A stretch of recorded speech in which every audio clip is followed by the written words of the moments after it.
सो आज हम करने वाले हैं amines, which is one of the easiest topics of your organic chemistry. आणि बाळांनो, या चॅप्टर मध्ये यहाँ पे मैं इस चैप्टर को पढ़ाने के बाद इसके सारे नोट्स आपको दूंगी, एक्सरसाइज क्वेश्चन कराऊंगी, पीवाईक्यूज कराऊंगी और सीईटी कहाँ इंपॉर्टेंट है, सीईटी के लिए आर्टिकल्स वो भी बताऊंगी। क्या मतलब है अमाइन्स का? अमाइन्स बोलना चाहते हो या एनिमे बोलना चाहते हो? हाय बाळांनो, welcome to our channel Vedantu Maharashtra. So आज हम करने वाले हैं amines, which is one of the easiest topics of your organic chemistry. आणि बाळांनो, या चैप्टर मध्ये यहाँ पे मैं इस चैप्टर को पढ़ाने के बाद इसके सारे नोट्स आपको दूंगी, एक्सरसाइज क्वेश्चन कराऊंगी, पीवाईक्यूज कराऊंगी और सीईटी कहाँ इंपॉर्टेंट है, सीईटी के लिए आर्टिकल्स वो भी बताऊंगी। सो stay tuned with me for the entire chapter. अब देखो क्या मतलब है अमाइन्स का। मैम अमाइन्स बोलना चाहते हो या एनिमे बोलना चाहते हो? तो बस ना एनिमे बोलना चाहती हूँ ना एनिमल्स बोलना चाहती हूँ। What I genuinely mean is amine. But ma'am amine का मतलब तो समझा दो। तो बस अमाइन्स क्या है? तो amines are nothing but nitrogen containing compounds. So what do you mean by nitrogen containing compound? तो ऐसे कंपाउंड्स जिनके पास नाइट्रोजन हो। अब ये जो नाइट्रोजन है बॉस, नाइट्रोजन के सर के ऊपर दो खाली इलेक्ट्रॉन बैठे होते हो। अब नाइट्रोजन के सर पर ये जो दो खाली इलेक्ट्रॉन बैठे होते हैं, इन दो खाली इलेक्ट्रॉन को हम बोलेंगे लोन पेयर। लोन पेयर मतलब बेचारे लोनली है, इन्होंने बॉन्ड में पार्टिसिपेट ही नहीं किया है। So nitrogen contains lone pair. Lone pair का मतलब है they are rich in electron, और जो रिच इन इलेक्ट्रॉन होते हैं उनको हम बोलते हैं ल्यूइस बेस। ठीक है, तो ये बात याद रखना। So what are nitrogen containing compounds? So they are basic in nature. Why are they basic in nature? Because they have lone pair. Lone pair का मतलब है they are rich in electron, और जो रिच इन इलेक्ट्रॉन होते हैं उनको हम बोलते हैं ल्यूइस बेस। अब मैम ये अमाइन्स हम पढ़ क्यों रहे? क्योंकि अमाइन्स का हमारी बॉडी में बहुत इंपॉर्टेंट रोल है। कहाँ कहाँ प्रेजेंट है ये अमाइन्स? तो बस ये प्रेजेंट है प्रोटीन्स में, विटामिन में, हॉर्मोन्स में। अब नेक्स्ट आता है क्लासिफिकेशन ऑफ अमाइन्स। अब देखो अमाइन होता क्या है? तो मैंने बोला नाइट्रोजन कंटेनिंग कंपाउंड। अब देखो N, H, H और H, इसको हम बोलेंगे अमोनिया, और इसके पास ये लोन पेयर है। तो ये तो हो गया आपका अमोनिया, ये तो हो गया आपका अमोनिया। तो हम अमोनिया को कैसे लिखेंगे? देखो N, एक H, दूसरा H, तीसरा H, और यहां पे हो गया लोन पेयर। ओके, ये तो हुआ अमोनिया। अब प्राइमरी अमाइन का मतलब क्या है? तो बस ध्यान से देखो, प्राइमरी अमाइन का मतलब है, ध्यान से कि ये 3 H है, अमोनिया में 3 H है। इनमें से एक H मैंने अगर रिमूव किया और उसके जगह R लगा दिया, यहाँ पे लोन पेयर तो रहने वाले हैं, 3 H में से एक H रिमूव कर दिया और उसके जगह अगर मैंने R लगा दिया, तो उसको हम बोलेंगे प्राइमरी अमाइन और 1 डिग्री अमाइन। प्राइमरी अमाइन और 1 डिग्री अमाइन। सो R और 2 H, 3 H थे अमोनिया में, एक H निकाल के R लगाओ। Ma'am what is the meaning of R? R का मतलब क्या है? तो बस R can be CH3, C2H5, C3H7, तो कोई भी हो सकता है। ठीक है, सो जब 2 H आए हम उसको बोलेंगे प्राइमरी अमाइन। 2 H आए तो हम उसको बोलेंगे प्राइमरी अमाइन। अब सेकेंडरी में देखो क्या होता है। सेकेंडरी में एक देखो 2 H आए तो प्राइमरी, सेकेंडरी में यहां से एक और H निकाल दो और R लगा दो। तो अब यहां पे क्या आया बोलो? देखो R, NH, R, इसको हम बोलेंगे सेकेंडरी अमाइन। क्या बोलेंगे? Secondary amine. तो 2 H होंगे तो प्राइमरी अमाइन, एक H होगा तो सेकेंडरी अमाइन, और अगर H ही नहीं होगा, if there is no H at all, तो उसको हम बोलेंगे टर्शियरी अमाइन। तो ये रहा नाइट्रोजन, उसके बाद इधर नाइट्रोजन के बाद क्या होगा? अरे बोलो बोलो, क्या होगा क्या होगा क्या होगा? अब इधर एक H के जगह R, इधर एक H के जगह R, और इधर एक H के जगह R, तो क्या होगा? नाइट्रोजन और 3 R अगर होंगे तो उसको हम बोलेंगे टर्शियरी अमाइन। तो प्राइमरी अमाइन मतलब it will have 2 H, secondary amine मतलब it will have 1 H, and tertiary amine मतलब it will have no H। यहां तक बात समझ में आया होगा? तो टेक अ स्क्रीनशॉट, जल्दी take a screenshot guys, take a screenshot fast. चलो क्लियर है बाळांनो इथपर्यंत? सो 1 डिग्री का मतलब क्या है? 1 डिग्री का मतलब है 2 H, 2 डिग्री का मतलब है 1 H, और 3 डिग्री का मतलब है नो H। अब इसका एग्जांपल दूं, ये देखो जैसे CH3, NH, CH3, और यहां पे अगर मैंने लिख दिया CH3 ब्रैकेट में लिख दिया थ्राइस और सिर्फ n, तो ये हो गया 3 डिग्री, ये हो गया आपका 3 degree. So primary amine means when one hydrogen is replaced by one alkyl group, secondary when two hydrogens are replaced by two alkyl group, and tertiary when three hydrogens are replaced by three alkyl group. Clear है, clear है, clear है. चलो next. अब classification of amines. अब देखो primary amine तो आपको पता है क्या है, एक अल्काइल ग्रुप है और दो H. प्राइमरी अमाइन का तो सिंपल है, एक अल्काइल ग्रुप और दो H. अब एलिफैटिक का मतलब है कि ये जो R है, if that R is a carbon chain, if that R is a carbon chain, जैसे CH3 CH2 NH2 या CH3 NH2 या CH3 CH2 CH2 NH2, so if it is a carbon chain हम उसको बोलेंगे aliphatic. लेकिन aromatic का मतलब क्या है? अरोमैटिक का मतलब है कि बेंजीन रिंग रहेगी और बेंजीन रिंग को अगर NH2 अटैच होगा तो उसको हम बोलेंगे अरोमैटिक. तो बॉस इसका नाम हुआ एनिलीन. इसका नाम क्या हुआ? Aniline. So if you have a straight carbon chain and NH2 attach होगा तो इट बिकम्स योर प्राइमरी, और अगर रिंग को अटैच होगा तो it becomes your aromatic. Primary का मतलब aliphatic. So if it has a long carbon chain it is aliphatic, and if it is attached to a ring it is aromatic. और benzene ring को अगर NH2 attach हो तो उसको हम बोलेंगे एनिलीन. कोणाची लीन? एनिलीन. बेंजीनला जर NH2 असेल तर एनिलीन. अब next we come to IUPAC. अब ना इधर एक बहुत इंपॉर्टेंट बात मैं बोलने वाली हूं. देखो प्राइमरी, सेकेंडरी और टर्शियरी तीनों के लिए आयुपैक के रूल्स अलग है. प्राइमरी, सेकेंडरी और टर्शियरी तीनों के लिए आयुपैक के रूल्स बहुत अलग है. अब हम पहले प्राइमरी समझ लेंगे और फिर हम सेकेंडरी और टर्शियरी के पास जाएंगे, but rules for all the three are very different. अच्छा, प्राइमरी है, सेकेंडरी है या टर्शियरी है, आप कैसे पहचानोगे? तो on the basis of H. अगर नाइट्रोजन के साथ दो H रहे तो प्राइमरी, नाइट्रोजन के साथ एक H रहा तो सेकेंडरी, और नाइट्रोजन के साथ H ही नहीं रहा तो टर्शियरी. आई रिपीट, नाइट्रोजन के साथ 2H प्राइमरी, नाइट्रोजन के साथ 1H सेकेंडरी, एंड नाइट्रोजन के साथ no H then it is tertiary. अब देखो दो H है, दो H है, दो H है, दो H है, दो H है, दो H है. So all these are examples of primary. अब देखो प्राइमरी का एग्जांपल हम कैसे करेंगे. अब एक कार्बन है, एक कार्बन के अमाइन को हम बोलेंगे मीथेन अमाइन. एक कार्बन के अमाइन को हम बोलेंगे मीथेन अमाइन. फिर उसके बाद तीन कार्बन के अमाइन को हम बोलेंगे प्रोपेन अमाइन. ओके, ये देखो 1 2 3, यहां पे देखो एक ही कार्बन है तो मीथेन अमाइन, तीन है तो प्रोपेन अमाइन. अब यहाँ पे देखो 1 2 3. पता है बहुत बच्चे क्या गलत कर देते हैं, मैम ये तो सेकेंडरी अमाइन है. अरे भाई सेकेंडरी कैसे होगा? दो H है ना तो प्राइमरी है.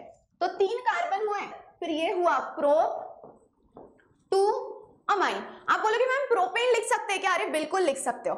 अब यहाँ पे देखो दो H है, यहाँ पे भी NH2 दो है. कहीं से भी नंबरिंग शुरू करो, 1 2 करो या इधर से 1 2 करो, it is the same.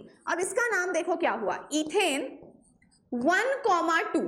Ethane 1,2, ethane 1 को है 2 को है, दो अमाइन है इसीलिए डाई, और अमाइन है इसीलिए अमाइन.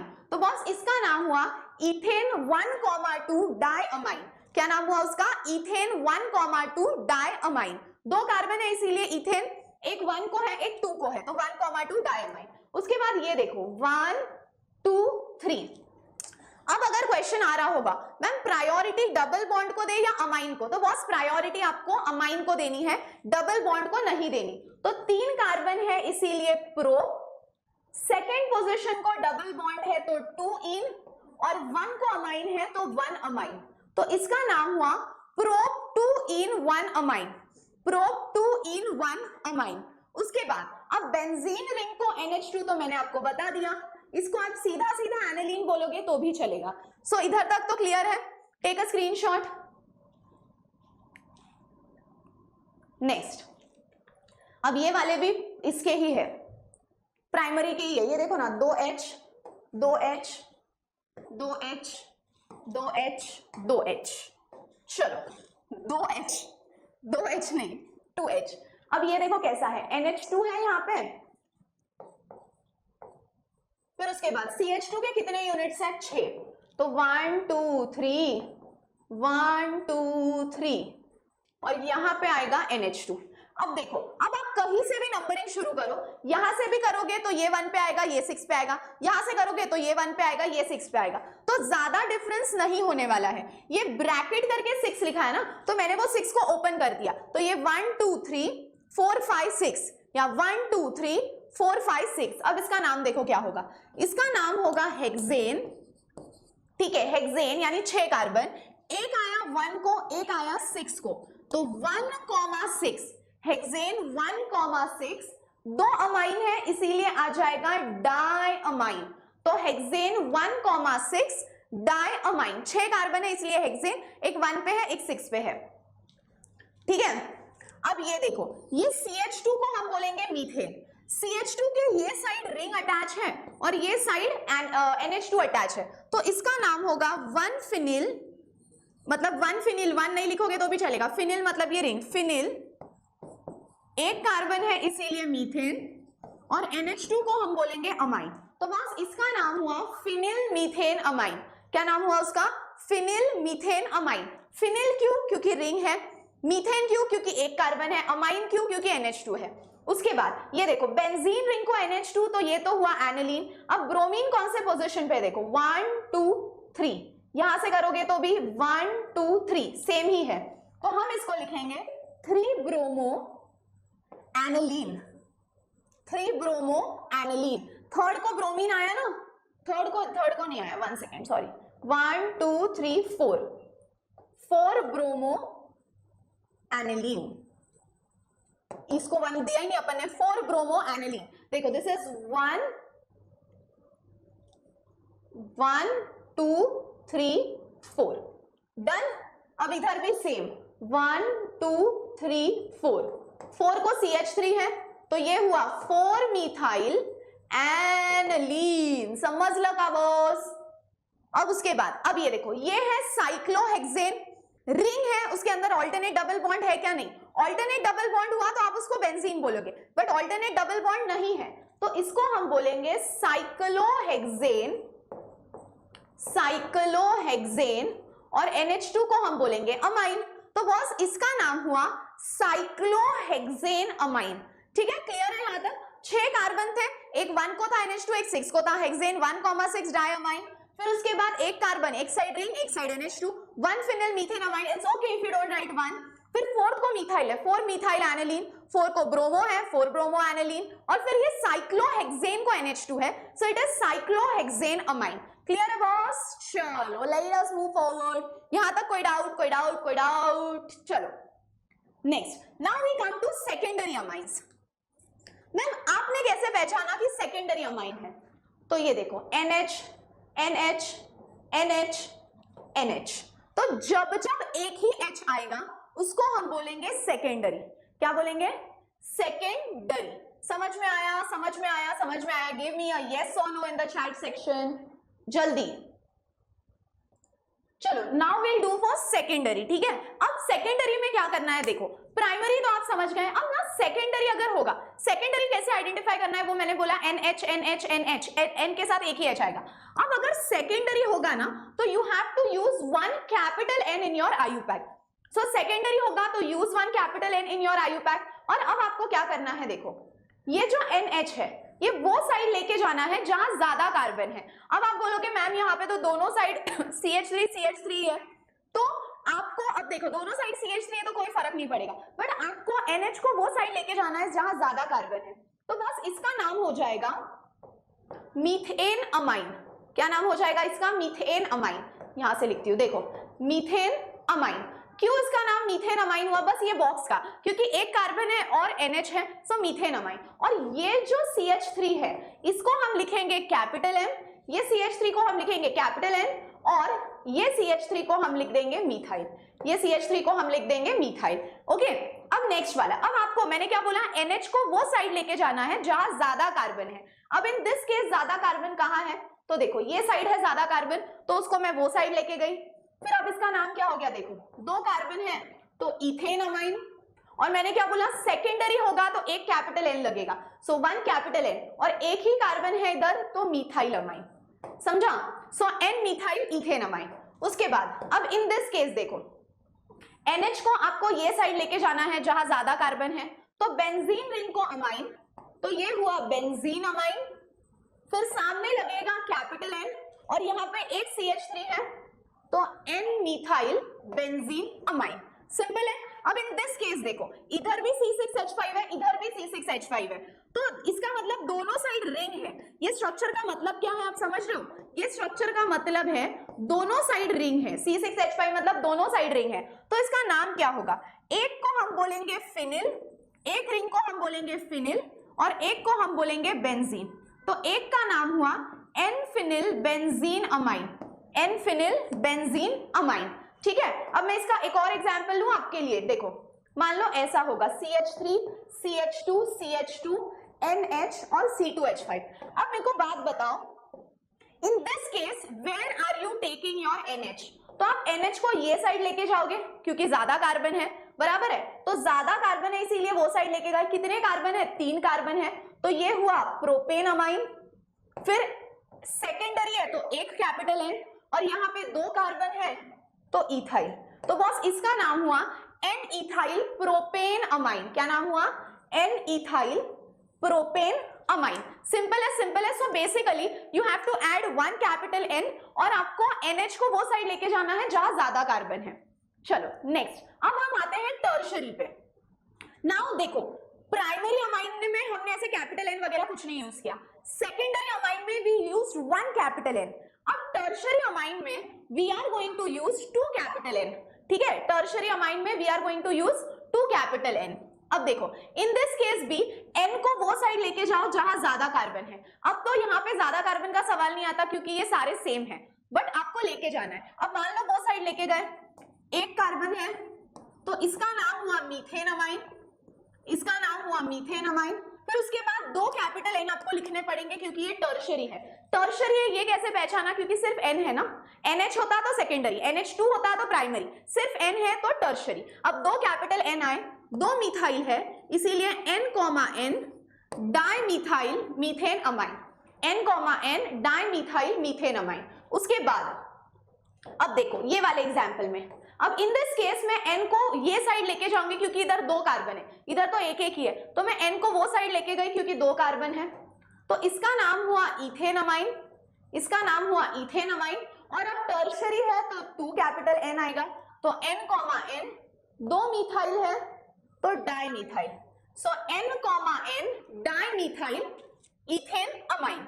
उसके बाद अब ये वाला देखो, अब N कौन से साइड जाएगा? ये वाले साइड, क्योंकि 3 कार्बन है, तो इसका नाम हुआ प्रोपेन अमाइन, प्रोपेन अमाइन। फिर उसके बाद यहाँ पे भी इथाइल है, यहाँ पे भी इथाइल है, सो N, di ethyl propane amine, N, di ethyl propane amine.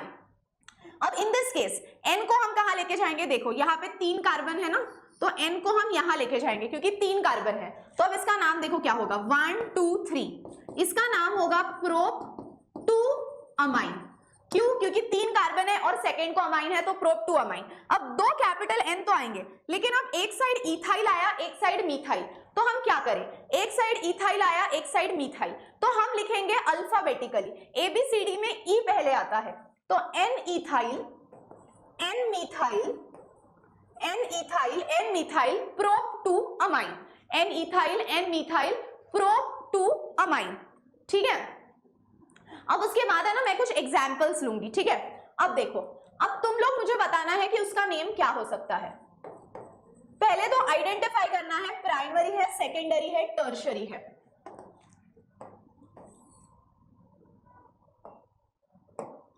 C, if it is 1 degree no N, if it is 2 degree एक कैपिटल N यूज होगा, and if it is 3 degree 2 capital N use होंगे। इधर तक clear है? चलो next,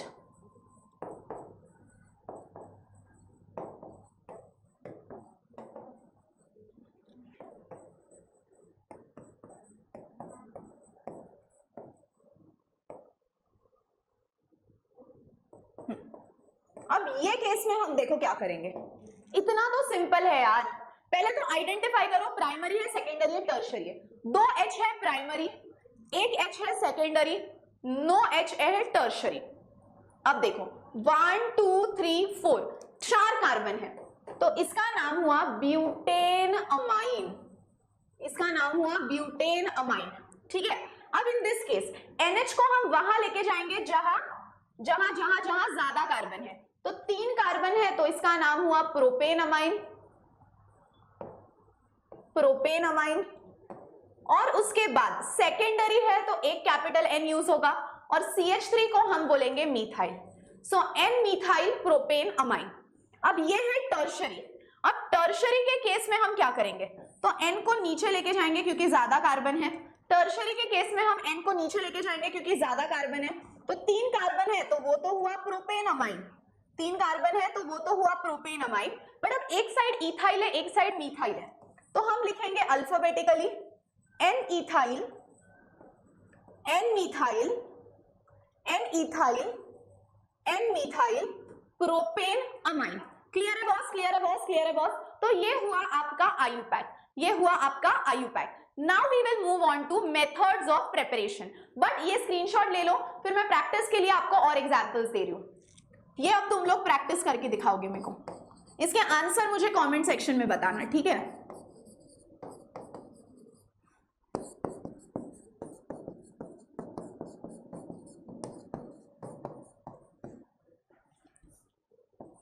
इसके answer कहां बताओगे, कमेंट सेक्शन, कहां?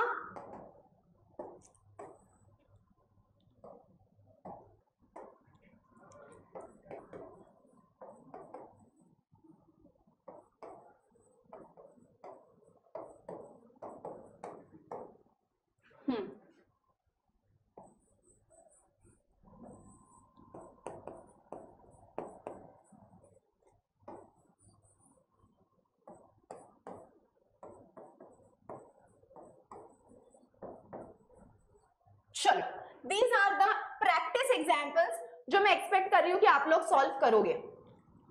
चलो जल्दी करो जल्दी करो जल्दी करो, फास्ट ये ट्राई करो और मेरे को चैट सेक्शन में इसका आंसर बताओ फास्ट। चलो बढ़ा दो। Now next is method of preparation, ठीक है। अब ये जो मेथड ऑफ प्रिपरेशन है, अब ये मेथड ऑफ प्रिपरेशन पे क्वेश्चंस कैसे आते हैं ना, ये जब हम प्रैक्टिस क्वेश्चन करेंगे तब समझ में आएगा। अब ध्यान से देखो, ध्यान से। मेथड ऑफ प्रिपरेशन में सबसे जो फर्स्ट मेथड है दैट इज अमोनोलिसिस। अब ammonolysis word itself tells you what do you understand bye ammonolysis. तो बस अमोनोलिसिस का मतलब है, अमोनोलिसिस का मतलब है एडिशन ऑफ अमोनिया। अमोनोलिसिस का क्या मतलब है, आहो बोला बोला बोला बोला, एडिशन ऑफ अमोनिया। समझ में आया क्या? चलो अब इसका एग्जाम्पल देखते हैं। मान लो यहां पे दे दिया CH3Cl, ओके, और बोल दिया इसका अमोनोलिसिस करो, तो इसमें ऐड कर दो NH3। अब क्या होगा, इधर का एक H और Cl मिलकर देगा HCl।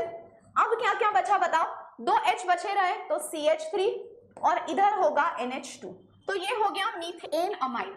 उसके बाद C2H5Br प्लस NH3। अब अमोनोलिसिस मतलब क्या, एडिशन ऑफ अमोनिया करना है। फिर उसके बाद इधर का एक H और Br मिलकर देगा HBr और बाहर क्या निकला, C2H5NH2। सिंपल है। So basically what is happening, तो व्हाट इज हैपनिंग का मतलब है कि सिंपल है, एक H और हैलोजन, दूसरा H और इधर का हैलोजन और NH2 बच रहा है। अच्छा, अब ये मेथड में मैम सबसे ज्यादा कौन रिएक्ट करता है, तो बस आयोडीन होगा तो रिएक्शन सबसे फास्ट होगी, ब्रोमीन होगा तो थोड़ी स्लो होगी, क्लोरीन होगा तो और स्लो होगी, ठीक है। So this is how it takes place. तो कुछ नहीं है, ammonolysis is addition of ammonia, एक HCl HCl, दूसरा HBr HBr और जो बचा है वो बचा है। क्लियर है सबको इधर तक? यस। अब देखो next is reduction of nitro compound. अब नाइट्रो कंपाउंड का रिडक्शन मतलब क्या, तो देखो नाइट्रो का मतलब है NO2। नाइट्रो का क्या मतलब है boss, NO2। So now when if I have suppose written CH3NO2, तो बॉस CH3NO2 का मतलब क्या है, what do you understand by CH3NO2। तो CH3NO2 का मतलब है, मेरे पूरे टेक्स्ट बुक के चिथड़े हो गए हैं, मुझे लग रहा है तुम लोगों से ज्यादा टीचर्स पढ़ते हैं तुम्हारे नोट्स निकालने के लिए। सो NO2 का मतलब है नाइट्रो, अब इसका नाम हो गया है नाइट्रोमीथेन। अब देखो आपको क्या करना है पता है, रिडक्शन का मतलब है एडिशन ऑफ हाइड्रोजन। अब यहाँ पे 6 हाइड्रोजन ऐड करने हैं। अब आप बोलोगे मैम रट्टा क्यों मारे 6 हाइड्रोजन, तो रट्टा नहीं मारना है, मैं बताती हूँ उसके पीछे लॉजिक क्या है। देखो 2 ऑक्सीजन है, अब 2 ऑक्सीजन, इसका पानी बनाने के लिए एक ऑक्सीजन को 2 H लगते हैं, तो 2 ऑक्सीजन को कितने H लगेंगे? 4, तो 2 ऑक्सीजन को 4 H लगेंगे, तो 2H2O तो चला गया, मतलब ये 6 में से 4 तो चले गए, कितने बचे हैं? 2, तो CH3N और 2 जो H बचे वो यहाँ पे आएंगे, ये 2 O चले गए, तो कैसे चले गए? क्योंकि ये 6 H है ना, 6 में से 4 हाइड्रोजन और 2 ऑक्सीजन, 2H2O बना दिया, अब 6 में से 4 तो चले गए, कितने बचे? 2, त्या दोघांनी मिळून अमाइन बनवलं. कोणतं अमाइन बनवलं बाळांनो? तर मिथेन अमाइन, मिथेन अमाइन. चला क्लिअर आहे इथपर्यंत? आता जाऊयात पुढच्या एक्झाम्पलला. तुम्ही टेन्शन नका घेऊ, मी इतके एक्झाम्पल्स घेईल ना की तुमची प्रॅक्टिसच होऊन जाईल. C2H5NO2 प्लस 6 हाइड्रोजन, अब क्या होगा बताओ? अब बताशा म्हणजे बताओ वही होगा, 4H और 2 ऑक्सीजन मिलकर देगा 2H2O. अब कितने H बचे हैं? 2, तो C2H5N और ये बचे हुए 2H H2. उसके बाद एक last example C3H7NO2 plus 6H. बताओ और ये रहा SN और HCl, क्या होगा? 4H और 2O 2H2O. फिर उसके बाद C3H7N और बचे हुए 2 H's H2. सो इतना सिंपल है, ये हुआ इथेनमाइन, ये हुआ प्रोपेनमाइन. चलो क्लियर है. ये रहा रिडक्शन ऑफ नाइट्रो कंपाउंड. यहाँ पे अमोनोलिसिस में एडिशन ऑफ अमोनिया किया, रिडक्शन ऑफ नाइट्रो कंपाउंड में 6H ऐड किए in the presence of SN and HCl. जैसे ही सारे MOP खत्म होते हैं मैं आपको कैटलिस्ट का लिस्ट भी बना के दूंगी, ठीक है? अब आते हैं third, reduction of alkyl cyanide. Okay, this reaction is super duper important. ये रिएक्शन का नाम है मेंडियस रिएक्शन.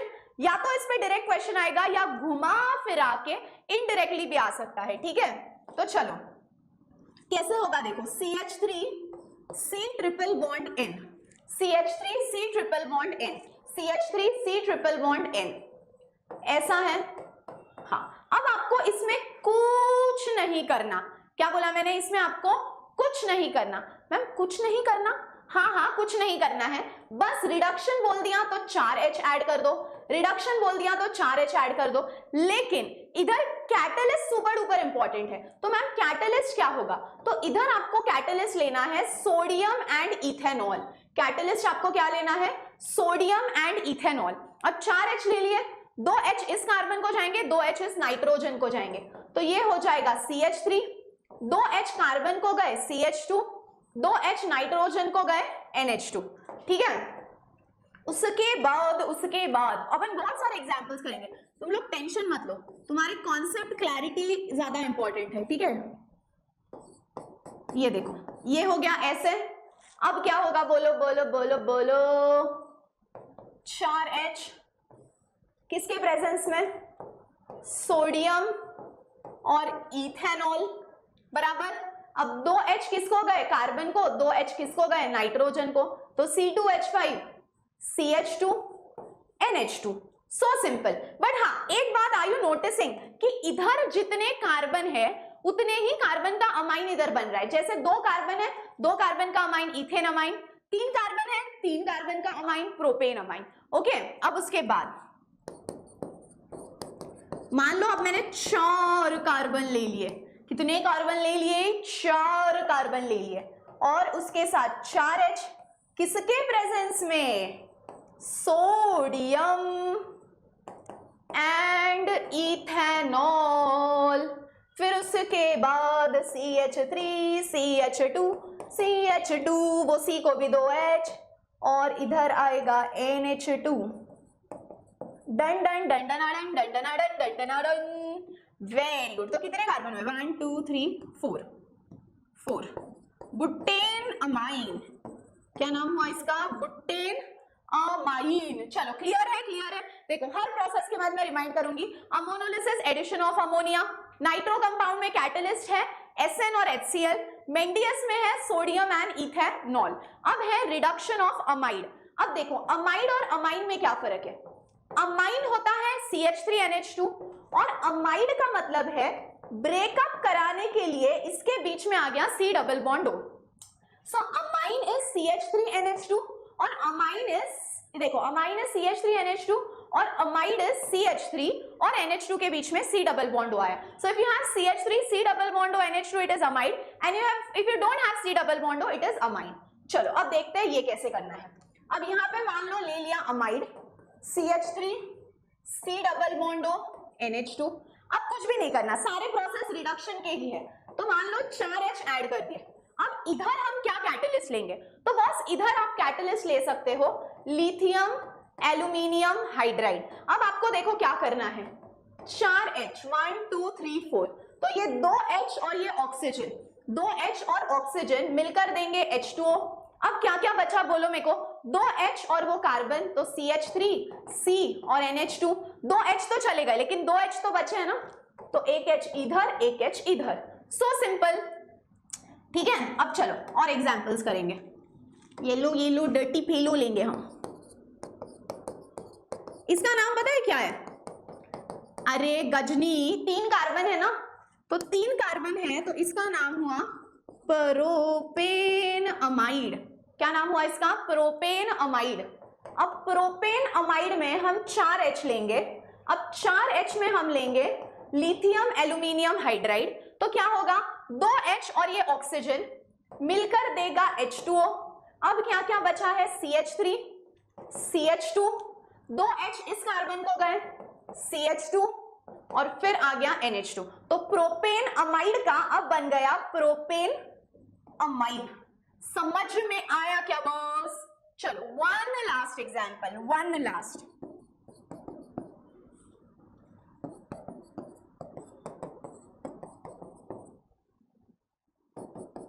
इसका नाम पता है क्या है?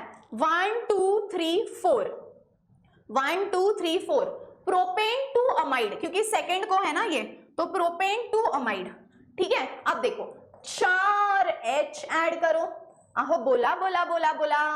मग घ्या लिथियम एल्युमिनियम हायड्राइड. आता 2H आणि O मिळून काय देणार? H2O. काय काय राहिलंय? CH3 CH2, इकडे पण येणार CH2, फिर एक और CH2 और फिर NH2. Butane amine. समझ में आया क्या boss? Give me a yes और नो.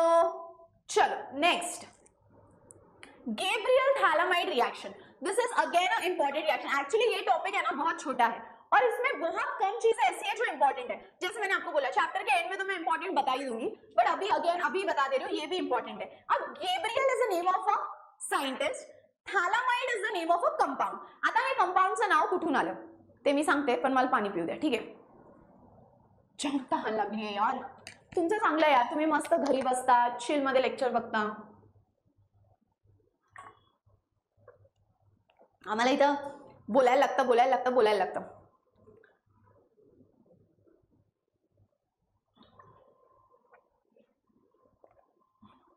आणि तुम्हाला एक गोष्ट सांगते, मी जिथे लेक्चर घेते ना ते स्टुडिओ, म्हणजे सगळे स्टुडिओज आहे ना वरच्या फ्लोअरवर आहे, 3rd फ्लोअरवर.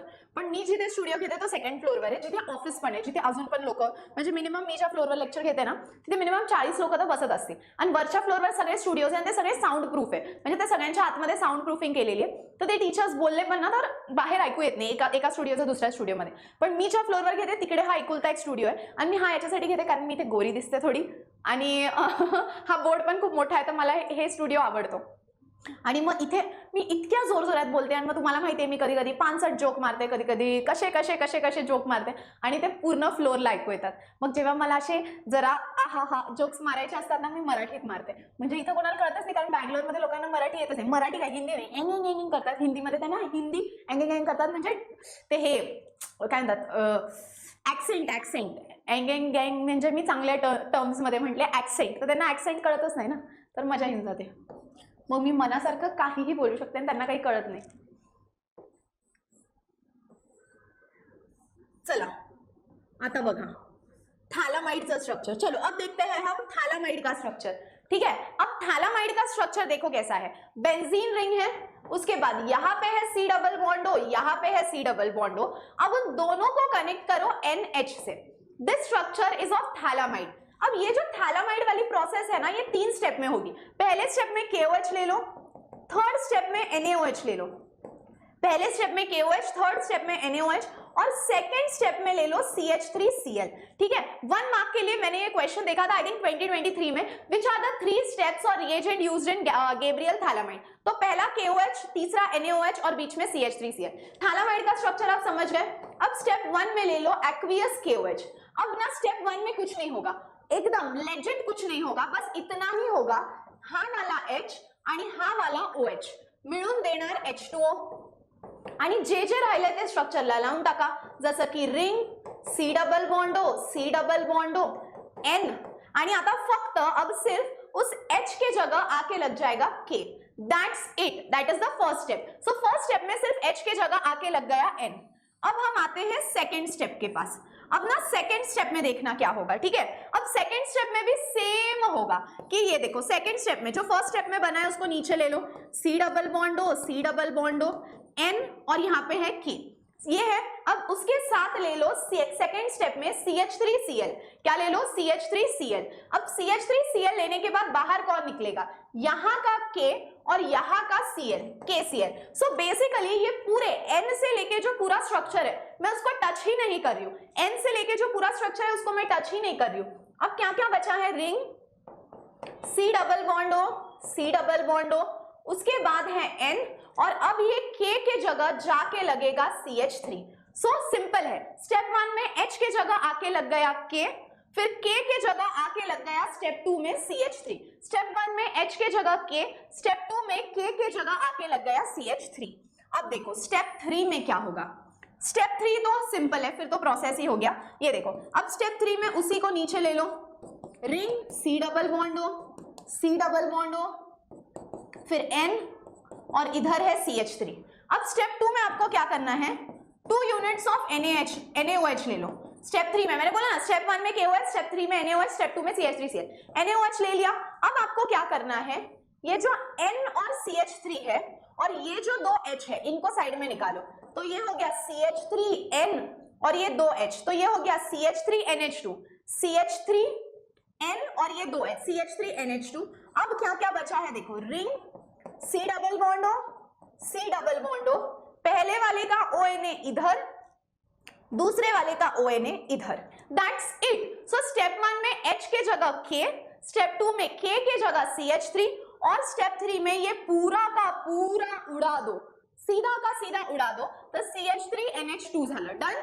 चलो नेक्स्ट, हॉफमैन ब्रोमोअमाइड डिग्रेडेशन। अब देखो बॉस, इधर भी अमाइड आ गया, तो ये हो गया CH3, C double bond O, NH2 आ गया अमाइड। अब ब्रोमोअमाइड, नाम में ही तो सब कुछ है, ब्रोमीन मतलब Br2।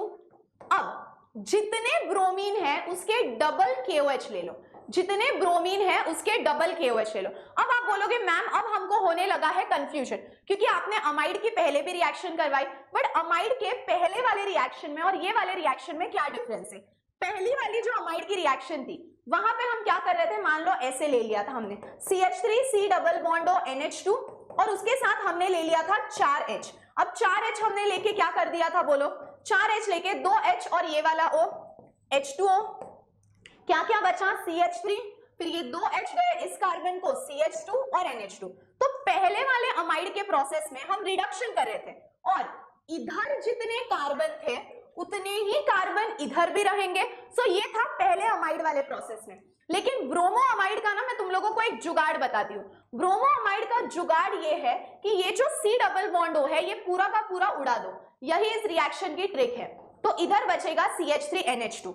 ये वाले अमाइड के प्रोसेस में अगर इधर 2 कार्बन थे तो इधर भी 2 ही कार्बन होंगे, लेकिन ये वाले अमाइड के प्रोसीजर में अगर इधर 2 कार्बन थे तो इधर 1 ही होगा। इसका मतलब है कि इधर जितने कार्बन थे उसका -1 कार्बन इधर होगा।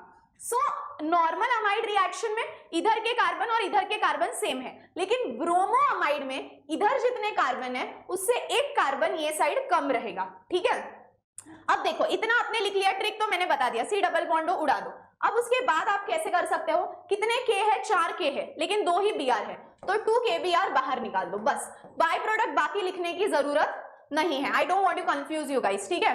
अब एक और ब्रोमोअमाइड की हम कर देते हैं, C2H5, C double bond O, NH2 plus Br2 plus 4 units of KOH।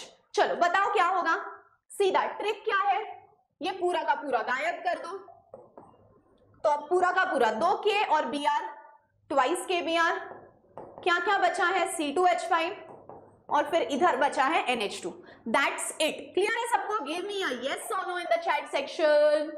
Very good, बढ़े आगे।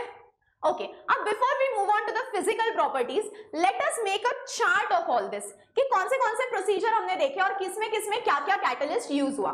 तो पहला था अमोनोलिसिस, जिसमें अमोनिया ऐड किया, फिर उसके बाद नाइट्रो का रिडक्शन, नाइट्रो रिडक्शन, उसके बाद मेंडियस, वो साइनाइड वाली मेंडियस, फिर उसके बाद reduction of amide, reduction of amide, फिर उसके बाद हॉफमैन ब्रोमोअमाइड, हॉफमैन ब्रोमोअमाइड, और सिक्स्थ वाली है गैब्रियल।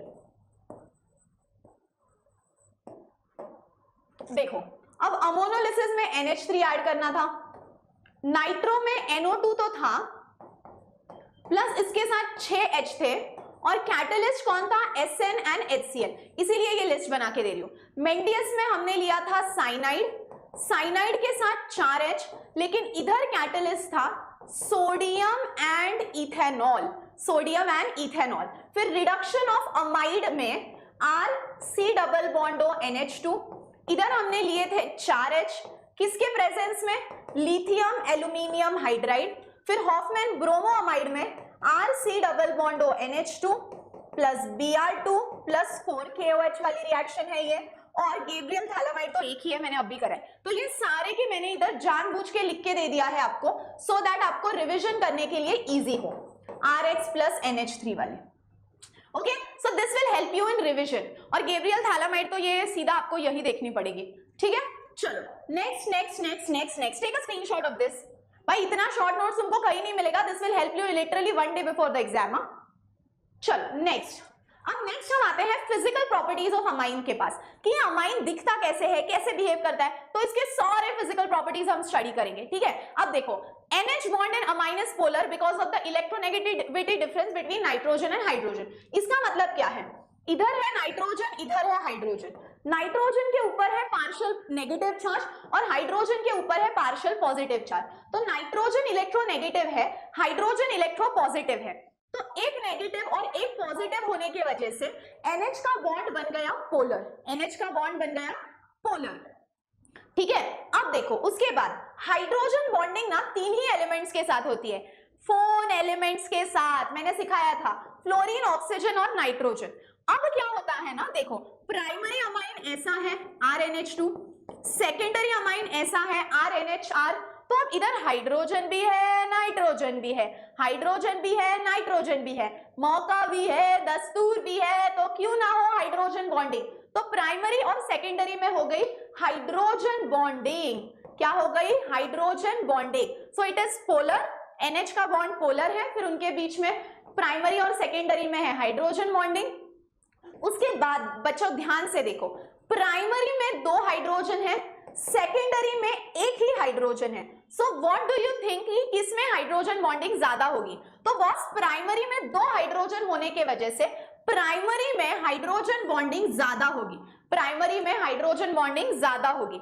और उसके बाद टर्शरी के पास तो हाइड्रोजन ही नहीं है, हम सबको पता है टर्शरी के पास तो हाइड्रोजन ही नहीं है, इसीलिए टर्शरी में हाइड्रोजन बॉन्डिंग होगी ही नहीं, ठीक है। टर्शरी में हाइड्रोजन बॉन्डिंग होगी ही नहीं।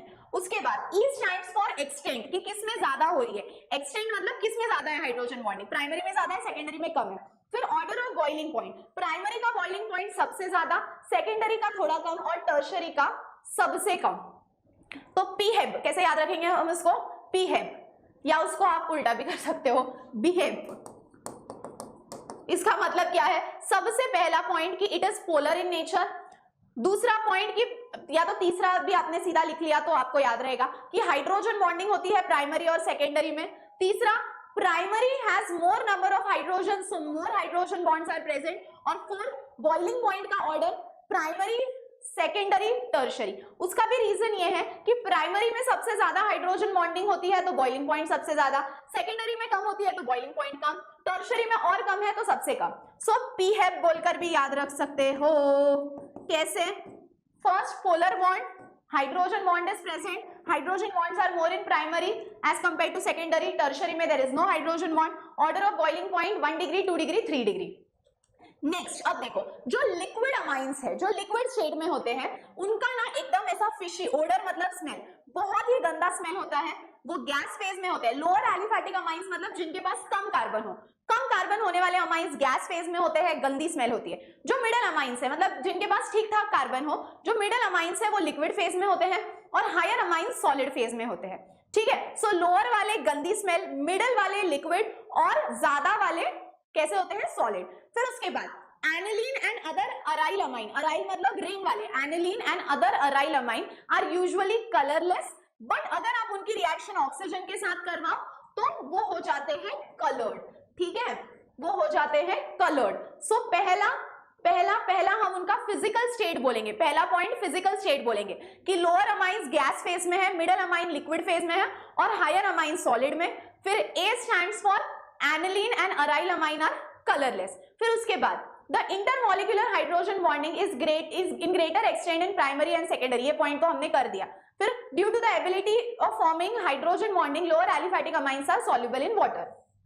फिर हम बोलेंगे उसका सॉल्युबिलिटी, पास कर देंगे हम उसको। तीसरा पॉइंट है सॉल्युबिलिटी का कि जो लोअर अमाइंस है वो भी हाइड्रोजन बॉन्डिंग फॉर्म करते हैं, वाटर में भी हाइड्रोजन बॉन्डिंग होता है, इसके वजह से they are soluble in water. So the solubility is more in lower amines. फिर इनका ऑर्डर क्या है? आप सीधा ये वाला ऑर्डर भी याद रख सकते हो। सबसे ज्यादा बॉइलिंग पॉइंट किसका है? सबसे ज्यादा बॉइलिंग पॉइंट है एसिड का, उससे थोड़ा कम अल्कोहल का, उससे थोड़ा कम अमाइंस का और सबसे कम अल्केन्स का। ये पॉइंट मैंने इंक्लूड किया है फॉर योर सीईटी। सो सबसे ज्यादा बॉइलिंग पॉइंट चारों ए है, A for acid, A for alcohol, A for amine, A for alkane. So सबसे ज्यादा acid, alcohol, amines and alkanes. चलो क्लियर है सबको इधर तक? तो पहले हमने ऐसे याद रखा था, पीहेब पास। चलो रिवाइज करें। They are polar in nature, hydrogen bond is present, extent of bonding more hydrogen bond in primary, boiling point 1 degree 2 degree 3 degree, P for phase, lower aliphatic amines are gas, middle are liquid, higher are solid, A stands for अरे बोलो aniline and aryl amines are colorless but air के साथ react करेंगे तो color आ सकता है, and lower amines are soluble in water, क्यों? क्योंकि they can form hydrogen bonding। चलो physical properties clear है यहाँ तक? और भी है physical properties। हाँ अब देखो, अब आते हैं हम बेसिक स्ट्रेंथ ऑफ अमाइंस के पास। यहां तक सबको क्लियर होगा तो गिव मी अ यस और no in the chat section. चलो जल्दी, यहां तक क्लियर होगा तो फटाफट बोल दो yes ma'am, yes ma'am, yes ma'am, yes ma'am. Okay बच्चों, फिजिकल प्रॉपर्टीज अब यहाँ पे हो गए हैं। Now we will move on to the next article. चलो देखें क्या है नेक्स्ट आर्टिकल। अब आएंगे हम नेक्स्ट आर्टिकल पे which is basic strength of aliphatic amines. अब देखो बेसिक स्ट्रेंथ से पहले ये तो समझ लो कि जो इलेक्ट्रॉन डोनर्स होते हैं उनको हम बोलते हैं बेस। जो इलेक्ट्रॉन डोनर्स होते हैं उनको हम बोलते हैं base. So what are bases? So bases are nothing but they are electron donors. Bases are nothing but they are electron donors. So amine में नाइट्रोजन के पास लोन पेयर ऑफ इलेक्ट्रॉन है। Now, because of this lone pair of electron, we call them as Lewis base. अब देखो basic nature of aliphatic amines क्या है, तो यहां से बहुत कम क्वेश्चन आता है। क्वेश्चन कैसे आता है वो मैं आपको आगे बताऊंगी। अब ध्यान से सुनो। अब जैसे जैसे हम NH3 से ये साइड में रखो, जैसे जैसे हम NH3 से NH2 के पास बढ़ते हैं और फिर NH2 से R2NH के पास, इसका मतलब है basically when we move from ammonia to primary amine to secondary amine and secondary amine to tertiary amine, तो जैसे जैसे हम आगे बढ़ते जाते हैं, तो जैसे जैसे हम आगे बढ़ते जाते हैं जो बेसिक स्ट्रेंथ है वो भी बढ़ते जाता है। अब उसके पीछे का रीजन क्या है वो मैं आपको बोलूंगी, बट बेसिक स्ट्रेंथ में आपको बस 2-3 पॉइंट्स याद रखने हैं कि amines are bases. Why? Because they have a lone pair। इतना पॉइंट याद रखो, ये फिलहाल साइड में रखो। फिर उसके बाद जैसे जैसे हम NH3 से प्राइमरी के पास जाते हैं, प्राइमरी से सेकेंडरी और सेकेंडरी से टर्शियरी, उसका बेसिक नेचर बढ़ते जाता है। अब ऐसा क्यों होता है? So there are a lot of factors जिसके वजह से ये बेसिक नेचर बढ़ेगा या ये बेसिक नेचर कम होगा। So there are a lot of factor which influence the basic nature और व्हिच इन्फ्लुएंस द स्टेबलाइजेशन। अभी कौन से फैक्टर्स हैं वो हम देखेंगे। तो पहला इधर एक पॉइंट ऐसा आएगा, amines are bases due to, क्यों बेसिस है वो?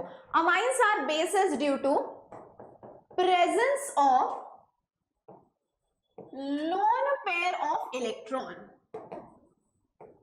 बरोबर है, amines are Lewis bases due to presence of lone pair of electron. Then as we move from ammonia to primary, primary to secondary and secondary to tertiary, the basic nature increases. और उसके बाद अब ये ऐसा क्यों होता है? So there are various factors which influences, बहुत सारी चीजों के वजह से ये बेसिक नेचर बढ़ेगा या कम होगा। अब ये बहुत सारी चीजें क्या है वो हम आगे देखेंगे। चलो नेक्स्ट, अब देखो ऑर्डर ऑफ बेसिसिटी, ध्यान से देखना, ऑर्डर ऑफ बेसिसिटी। ये पी के बी वाला पॉइंट जो है पिछले साइड का भी और ये साइड का भी फिलहाल तो साइड में रखना। ऑर्डर ऑफ बेसिक स्ट्रेंथ, मैंने बोला ना जितने ज्यादा आर उतना बेसिक नेचर। सो टर्शरी का सबसे ज्यादा, फिर आता है सेकेंडरी, फिर आता है प्राइमरी और फिर आता है ammonia. Ammonia is the least basic, क्यों? क्योंकि उसके पास आर नहीं है। तो जितने देखो टर्शरी के पास सबसे ज्यादा आर है, so it is the most basic. Secondary के पास 2 है, प्राइमरी के पास 1 है और अमोनिया के पास है ही नहीं।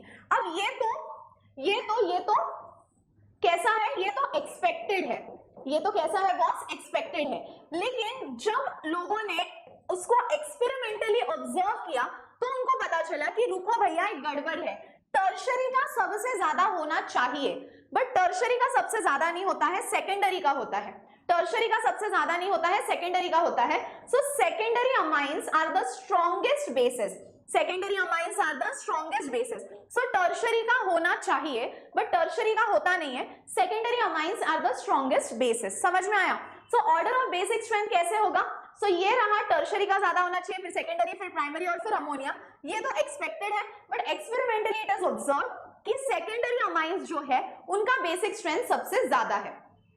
अब मैंने बोला ना there are various factors which influence it. अब कौन से फैक्टर्स है जो इसको इन्फ्लुएंस करते हैं? तो देखो पहला तो है influence of plus I effect. अब क्या होता है ना, इलेक्ट्रॉन तो नाइट्रोजन ने डोनेट कर दिए, ठीक है। अब किसी ने कोई चीज डोनेट कर दी, अब उसको स्टेबल करने के लिए भी कोई चाहिए। अब देखो अगर आपको कोई छोड़ के गया तो आपको समझाने वाला कोई चाहिए ना कि अरे ठीक है गई तो क्या हो गया, दूसरी मिल जाएगी। क्या बेटा, अल्काइल ग्रुप की बात कर रही हूं मैं, ठीक है। तो वैसे ही ये नाइट्रोजन को जब इलेक्ट्रॉन छोड़ के चले गए तो अब टर्शरी में उसको स्टेबल करने वाले 3 ग्रुप्स है, 3 अल्काइल ग्रुप है। तो उसको समझाने वाले 3 दोस्त है कि भाई तू टेंशन मत ले, सब सही होगा। तो उसको समझाने वाले 3 लोग हैं, इसीलिए हम बोलते हैं कि इसका बेसिसिटी ज्यादा है। फिर सेकेंडरी में भी तो इसको समझाने वाले 2 लोग हैं, 2 दोस्त है। प्राइमरी में 1 ही दोस्त है, वो कितना भी समझाएगा तो वो स्टेबल नहीं हो पाएगा। और ये देखो अमोनिया में तो समझाने वाला कोई है ही नहीं। अब अमोनिया में कोई समझाने वाला है ही नहीं तो क्या हुआ, अब अमोनिया में कोई समझाने वाला है नहीं तो ये सबसे कम बेसिक। तो ये जो आर है ये समझाने का काम करते हैं। अब समझाने का काम यानी डोनेट करने का, ये अपनी एनर्जी लगाते हैं उसको समझाने में कि भाई ऐसा मत रहे, तो वो अपनी एनर्जी लगाते हैं। तो उसको हम बोलेंगे इलेक्ट्रॉन रिलीजिंग इंडक्टिव इफेक्ट। क्या बोलेंगे हम उसको? Electron releasing inductive effect. तो देखो an alkyl group exerts electron releasing inductive effect यानी plus R effect which stabilises the positive charge. So अब ये आर के वजह से it is becoming more stable. So more the R more the basicity. So tertiary के पास 3 are है, मोर basicity, 2 है थोड़ी कम, 1 है और कम। ठीक है बॉस, ठीक है बॉस, ठीक है बॉस। चलो क्लियर है सबको यहां तक? गिव मी अ यस और नो। चलो जल्दी, done done done done done done done done done done. So पहला रीजन है influence of plus I effect, ठीक है। अब उसमें आप देख रहे हो ना प्लस आई में क्या हो रहा है। उसके बाद नेक्स्ट आता है इन्फ्लुएंस ऑफ सॉल्वेशन। अब इन्फ्लुएंस ऑफ सॉल्वेशन में क्या होता है, देखो जब आप NH3 या 1 डिग्री अमाइन या मान लो 2 डिग्री अमाइन या मान लो 3 डिग्री अमाइन, जब आप इनको पानी में डालते हो तो वाटर भी हाइड्रोजन बॉन्डिंग फॉर्म करता है और ये भी हाइड्रोजन बॉन्डिंग फॉर्म कर सकते हैं। अब इसके वजह से क्या होता है, NH3 सबसे ज्यादा सॉल्युबल है वाटर में और N3N सबसे कम, R3N सबसे कम। फिर आप पूछोगे मैम NH3 क्यों सबसे ज्यादा है, तो उसका रीजन ऐसा है कि इसके पास ज्यादा हाइड्रोजन है तो ये वाटर के साथ मिक्स होकर ज्यादा हाइड्रोजन बॉन्डिंग फॉर्म करेगा, इसके पास हाइड्रोजन ही नहीं है तो ये वाटर के साथ मिक्स होकर हाइड्रोजन बॉन्डिंग फॉर्म ही नहीं कर सकता। So that is the main reason, ठीक है। सो व्हेन आई से इन्फ्लुएंस ऑफ सॉल्वेशन तो आप बोलोगे कि NH4 dissolves in water whereas R3N does not dissolve in water. तो इससे ना एक हमको कंबाइंड इफेक्ट पता चल रहा है। क्या है वो कंबाइंड इफेक्ट, देखो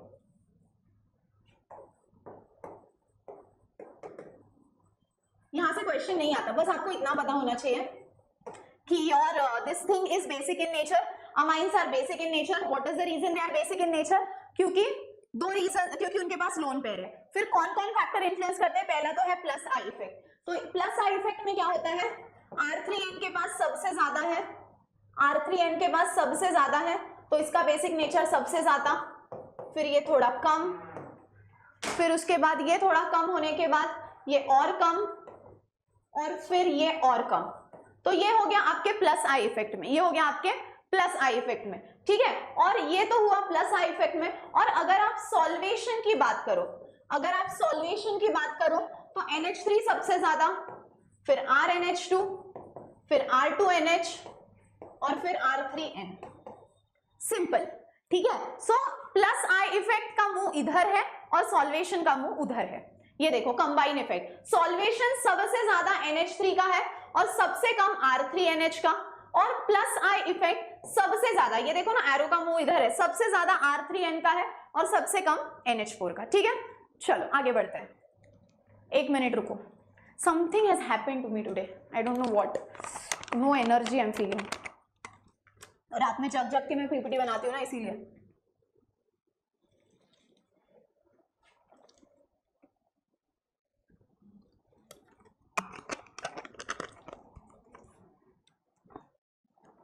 देखो नेक्स्ट है डायएजोटाइजेशन और ऑरेंज डाई टेस्ट। अब ये एकदम सिंपल है, इसमें क्या होने वाला है, देखो ये हम क्यों करते हैं, to detect aromatic primary amine.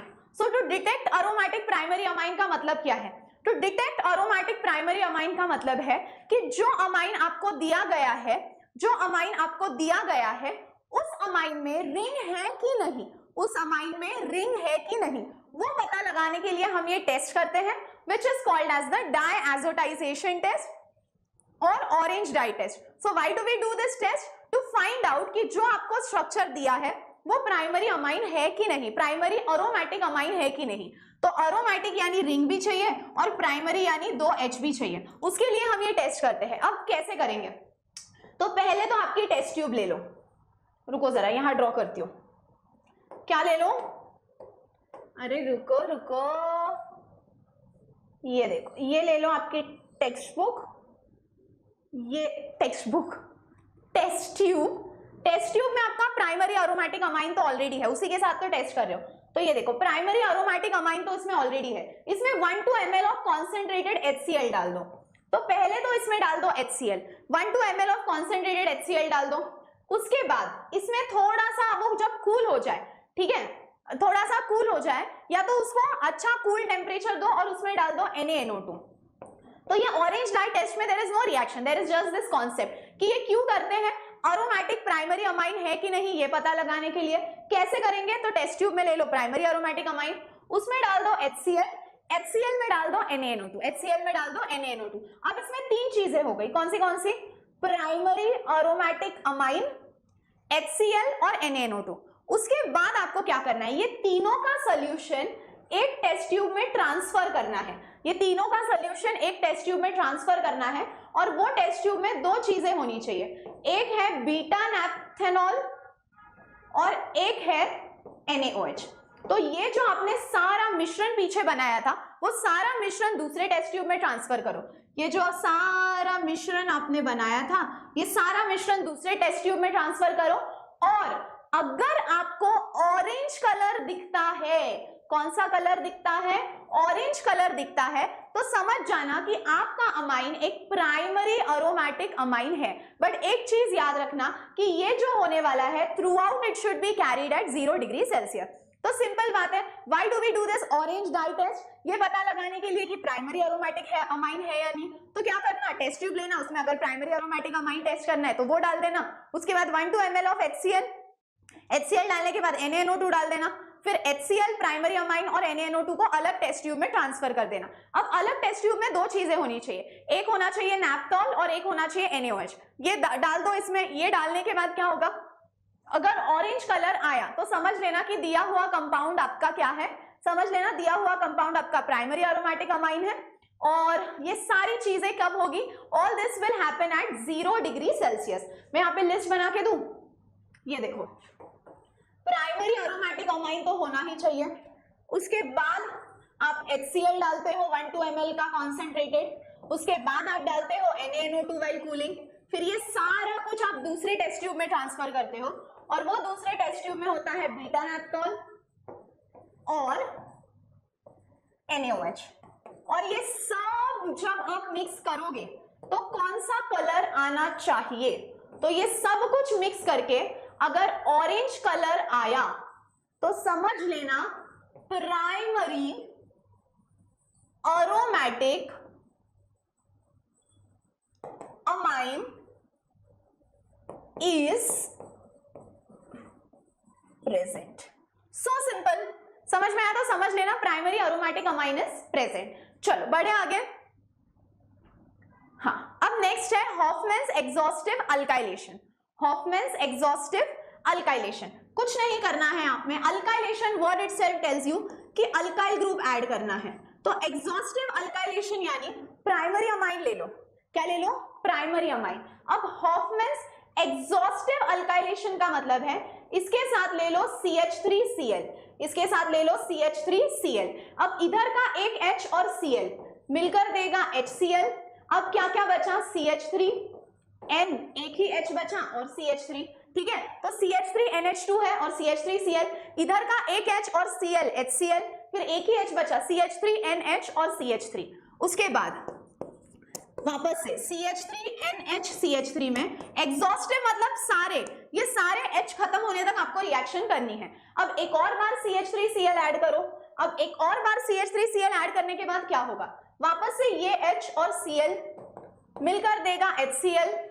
क्या क्या बचा है, CH3N CH3 और ये वाला जो CH3 है वो नीचे जाके लग गया। सो बेसिकली ये दोनों H आपको खत्म करने हैं। एक बार एक H और Cl HCl, फिर NH बचा, एक और बार CH3Cl ऐड करो, वो वाला भी H खत्म हो गया। So simple. अब हम जाएंगे नेक्स्ट टेस्ट के पास, which is carbylamine test, and this test is super duper duper duper important. खूप इम्पॉर्टंट आहे बाळांनो, याच्यावर क्वेश्चन येऊ शकतो, ठीक आहे। तुम्ही याचा स्क्रीनशॉट घेऊन टाका, मग आपण कार्बेलामाइन टेस्ट वर जाऊया, ठीक आहे।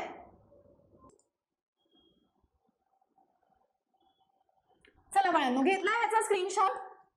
अब हम आगे बढ़ेंगे। Next is your carbylamine test. Like I told you it is super duper important. अब ये कार्बेलामाइन टेस्ट हम करते क्यों है, तो पहले तो this test is only and only shown by, ये टेस्ट सिर्फ कौन दिखाता है, तो ये सिर्फ और सिर्फ प्राइमरी अमाइंस दिखाते हैं। तो अगर आपको टेस्ट ट्यूब में दिया जाए एक प्राइमरी है, एक सेकेंडरी है, एक टर्शरी है, तो आप उनको कैसे पहचानोगे, तो सिंपल है बॉस, एक प्राइमरी, एक सेकेंडरी, एक टर्शरी को कैसे पहचानोगे, तो अगर उसने कार्बेलामाइन टेस्ट दिया तो वो प्राइमरी है, और कार्बेलामाइन टेस्ट नहीं दिया तो वो या तो सेकेंडरी होगा या टर्शरी होगा।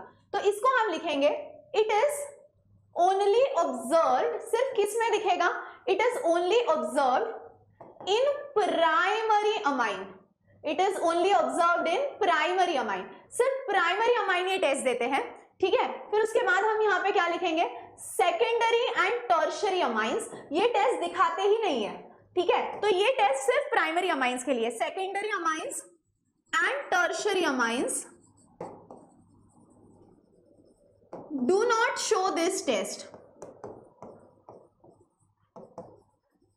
ठीक है। तो this test is only observed in primary and secondary and tertiary, ये देते नहीं है। तो इसमें कैसे पता चलेगा, तो हम यहाँ पे लिखेंगे व्हेन प्राइमरी अमाइन। अब ध्यान से देखो, जब हम क्या करेंगे, कैसे पता चलेगा कि प्राइमरी अमाइन है, तो देखो, तो हम क्या करेंगे, प्राइमरी अमाइन की रिएक्शन हम करेंगे किसके साथ, when primary amine is treated with chloroform, ठीक है। अगर प्राइमरी अमाइन होगा तो उसकी रिएक्शन कर दो क्लोरोफॉर्म के साथ। When primary amine is treated with chloroform, तो क्लोरोफॉर्म के साथ ट्रीट करने के बाद उसकी एकदम खराब स्मेल आना शुरू हो जाएगी। खराब स्मेल मतलब क्या, तो एकदम गंदी smell, foul smell, foul smell occurs, foul smell occurs. अब ये मैम प्राइमरी अमाइन में क्लोरोफॉर्म डाल दिया तो गंदी स्मेल आती है, क्यों गंदी स्मेल आती है, foul smell occurs due to क्यों आती है, due to formation of isocyanide.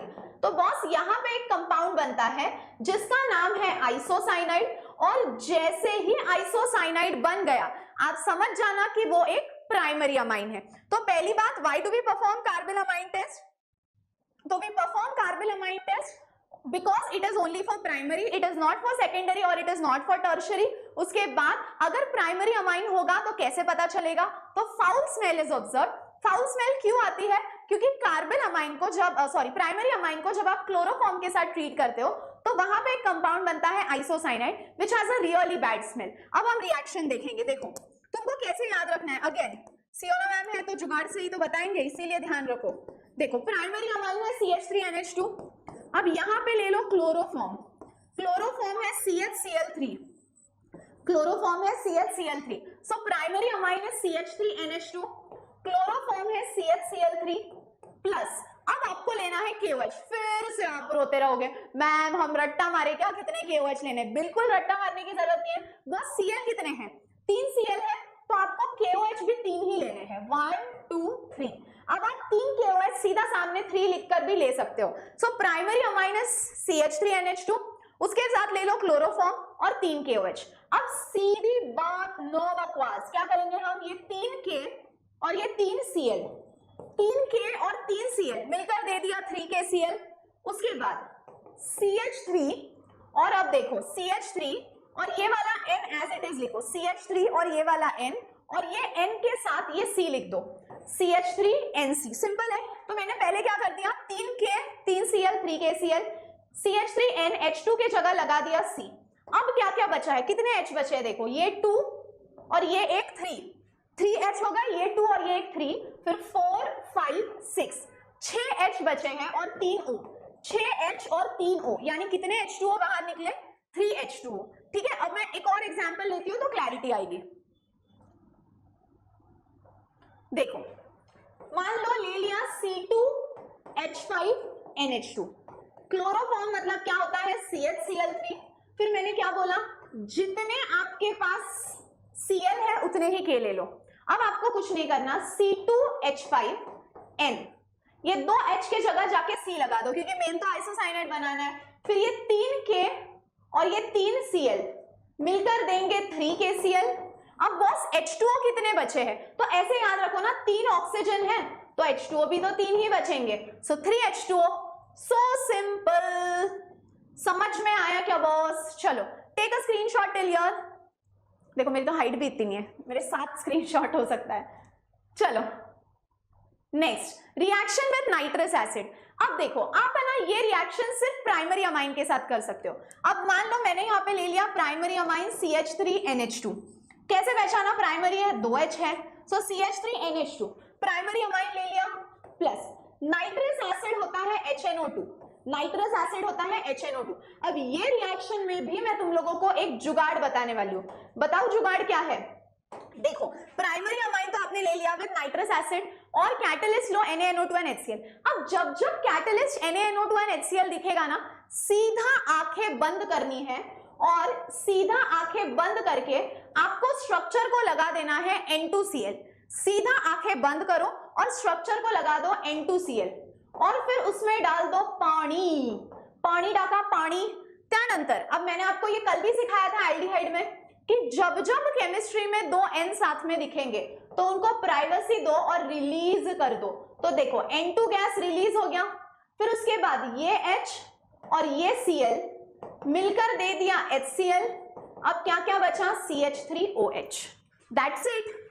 चलो एक और एग्जांपल करेंगे। अब मान लो मैंने यहाँ पे बेंजीन रिंग ले ली, ये पता है कौन सी रिएक्शन जैसी है, सैंडमेयर्स रिएक्शन जो आपको हैलोजन में थी, प्लस इसमें डाल दो HNO2। अब क्या होगा, कैटलिस्ट आपको क्या लेना है, NaNO2 and HCl। अब क्या होगा बताओ, मैंने क्या बोला, सीधा NH2 को हटाओ भैया आणि सरळ बाळांनो डोळे बंद करून लावा N2Cl प्लस आता त्याच्यामध्ये टाका आणि H प्लस OH मायनस. आता काय होणार आहे सांगा. हे जे N2 आहे या N2 ला रिलीज करा, त्यानंतर हा H आणि Cl HCl. आता इकडे वर जाऊन लागेल रिंगला OH which is called as phenol, which is called as phenol. समझ में आया. ये तो सिर्फ हम नाइट्रस एसिड के साथ ही कर सकते हैं. उसके बाद नेक्स्ट आती है कपलिंग रिएक्शन. अब कपलिंग रिएक्शन किसके साथ आती है, तो ये रिएक्शन होती है अरीन डाइएजोनियम सॉल्ट के साथ. किसके साथ होती है, अरीन डाइएजोनियम सॉल्ट. मैम ये अरीन डाइएजोनियम सॉल्ट होता क्या है, तो देखो अरीन मतलब बेंजीन रिंग, डाइएजो मतलब N2 और सॉल्ट मतलब Cl. सो ये रिएक्शन होती है arene diazonium salt treated with a certain aromatic compound such as phenol. तो मान लो इसकी रिएक्शन मैंने कर दी फिनॉल के साथ. किसके साथ कर दी, फिनॉल के साथ. तो अरीन डाइएजोनियम सॉल्ट मतलब रिंग को N2Cl ले लो, उसकी रिएक्शन कर दो फिनॉल के साथ. अब बस होगा क्या, देखो इधर का H, ये पोजीशन का H और ये वाला Cl मिलकर क्या देंगे, HCl. अब देखो क्या क्या बचा, ये वाली रिंग बची है, ये जो दो N बचे हैं ना इनको मैं लिखूंगी N डबल बॉन्ड N, और फिर इधर से ये वाली रिंग अटैच कर दो, इधर से ये वाली रिंग अटैच कर दो और ये रिंग को लगा दो OH और ये रिंग को लगा दो OH. So you have to do nothing. मैंने क्या किया, अरीन डाइएजोनियम सॉल्ट यानी बेंजीन रिंग को N2Cl लिया और इधर फिनॉल लिया, इधर का H और Cl HCl. अब वो दो रिंग्स को कनेक्ट करो N डबल बॉन्ड N और इधर का O एज इट इज.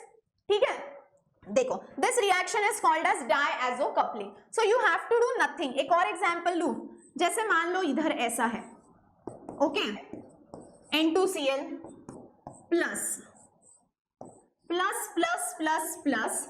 अब इधर मान लो मैंने ले लिया CH3. आपको तो कुछ दिमाग लगाने की जरूरत ही नहीं है. इधर का H और ये Cl, इधर का H और Cl HCl. अब क्या होगा, ये ring N double bond N और फिर ये रिंग और इधर का CH3 एज इट इज. हो गई कपलिंग रिएक्शन. कुछ बहुत डिफिकल्ट भी तो नहीं है. समझ में आया क्या बॉस. चलो next next next, take a screenshot. हाँ ओके, नेक्स्ट है हिंसबर्ग टेस्ट. वेट 1 मिनट, मेरा रिमोट रह गया था. नेक्स्ट है हिंसबर्ग टेस्ट. अब देखो जैसे हम कार्बेलामाइन टेस्ट सिर्फ प्राइमरी और सेकेंडरी के लिए करते हैं, सिर्फ प्राइमरी के लिए करते हैं, सेकेंडरी और टर्शरी के लिए नहीं करते. तो Hinsberg test is used to distinguish between, to detect primary and secondary amines. तो ये हिंसबर्ग टेस्ट हम क्यों करते हैं, तो ये हम करते हैं it is only for primary and secondary. ठीक है, टर्शरी के लिए ये नहीं है. सेकेंडरी, सेकेंड प्राइमरी लिखा मैंने, सेकेंडरी. ठीक है, so carbylamine was only for primary, Hinsberg is for primary and secondary. अब हिंसबर्ग में एक रिएजेंट यूज होता है, उसको हम बोलेंगे हिंसबर्ग रिएजेंट. क्या बोलेंगे हम बॉस उसको, हिंसबर्ग रिएजेंट. अब हिंसबर्ग रिएजेंट का स्ट्रक्चर देखो कैसा है. ये रही रिंग, इधर ले लो S double bond O double bond O और इधर आ जाएगा Cl. ठीक है, तो कैसा रहेगा ये स्ट्रक्चर, रिंग फिर S डबल बॉन्ड O और Cl. अब बॉस इसका नाम क्या रहेगा, तो इसका नाम रहेगा benzene. S double bond O को हम बोलेंगे सल्फोनिल और Cl को हम बोलेंगे क्लोराइड. सो इसका नाम हुआ benzene sulphonyl chloride. So this test is only for primary and secondary. हम यूज करते हैं हिंसबर्ग रिएजेंट जिसका नाम है बेंजीन सल्फोनिल क्लोराइड. अब अगर कैसे पता चलेगा मैम हमारा अमाइन प्राइमरी अमाइन है, तो बॉस तुम्हारा अमाइन सॉल्युबल हो जाएगा. तो if it forms a soluble alkali it is a primary amine. If it is a secondary amine तो वो मिक्स नहीं होगा, so it will form a insoluble alkali. और अगर तुम्हारा अमाइन टर्शरी होगा तो रिएक्शन होगी ही नहीं. समझ में आया. तो ये हिंसबर्ग टेस्ट हम क्यों करते हैं, तो it is used to distinguish between, detect primary और सेकेंडरी अमाइन. उसके लिए हम यूज करते हैं हिंसबर्ग रिएजेंट. कैसा है वो, बेंजीन सल्फोनिल क्लोराइड. प्राइमरी हो तो सॉल्युबल अल्कली, सेकेंडरी हो तो इनसॉल्युबल अल्कली और टर्शरी हो तो नो रिएक्शन. ठीक है, चलो अब देखो benzene sulphonyl chloride is known as Hinsberg reagent. ठीक है, अब ये क्यों करते हैं, एक पॉइंट यहां पे भी ऐड करना, it is observe only in 1 degree and 2 degree amine, ठीक है, और इसका नाम क्या है, इसका नाम क्या है, बेंजीन सल्फोनिल क्लोराइड। अब बस रिएक्शन देखो कैसी होगी, CH3NH2 अगर आपका प्राइमरी अमाइन है, CH3NH2 अगर आपका प्राइमरी अमाइन है, इसकी रिएक्शन कर दो हिंसबर्ग्स रिएजेंट के साथ, S double bond O Cl। अब आप बोलोगे मैम आपको कैसे पता कि ये प्राइमरी है, तो 2H है ना, इथाइल अमाइन बोला इन्होंने, तो C2H5 ले लो, कोई फर्क नहीं पड़ेगा। Ethyl amine with benzene sulphonyl chloride, क्या होगा रिएक्शन देखो, इधर का H और इधर का Cl मिलकर देगा HCl। अब देखो क्या क्या बचा, ये ring S double bond O, अब ये Cl के जगह क्या लगेगा, NH2 का एक H तो गया, तो सिर्फ NH बचा और यहां से C2H5, ठीक है, तो C2H5NH2 plus benzene sulphonyl chloride, इधर का H और Cl HCl, और फिर क्या क्या बचा, ring S double bond O, उधर से सिर्फ NH बचा और C2H5। अब बॉस ये प्राइमरी अमाइन था ना, तो यहाँ पे आपका प्रोडक्ट सॉल्यूबल अल्कली बनेगा, कैसा बनेगा, soluble alkali. So this is Hinsberg's test for primary. अब अगर आता है हिंसबर्ग्स टेस्ट फॉर सेकेंडरी, तो डाईइथाइल अमाइन बोला है, डाईइथाइल मतलब इधर भी C2H5 फिर NH और फिर C2H5। अब इसकी रिएक्शन करो बेंजीन सल्फोनिल क्लोराइड के साथ, तो ये रही ring S double bond O Cl। अब रिएक्शन बताओ कैसी होगी, इधर का एक H और Cl HCl, क्या क्या बचा है, रिंग,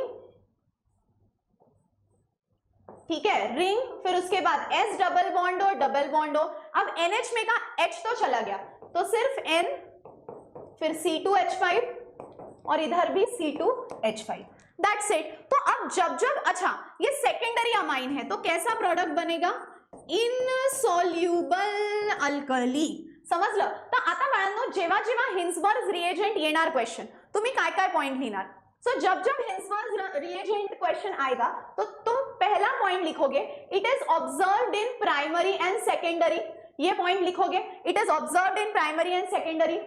दूसरा पॉइंट तुम लिखोगे Hinsberg's reagent is benzene sulphonyl chloride और स्ट्रक्चर ड्रॉ करके दिखाओगे। तीसरा तुम पॉइंट लिखोगे if primary amine is treated with Hinsberg's reagent soluble alkali बनता है, सॉल्यूबल अल्कली इज फॉर्म्ड, और यहां पे रिएक्शन भी लिख दोगे। फिर fourth point if secondary amine is treated with Hinsberg's reagent insoluble alkali is formed, और यहां पे भी रिएक्शन लिख दोगे, that's it. This is more than sufficient for 3 marks, ठीक है। पहला point it is observed only in primary and secondary, दूसरा point who is Hinsberg's reagent, तीसरा point if primary amine is treated soluble alkali बनता है और reaction, if secondary amine is treated insoluble alkali बनता है रिएक्शन, दैट्स इट। चलो आगे, अब आते हैं रिएक्शंस में। हो गया, अभी चैप्टर ही हो गया।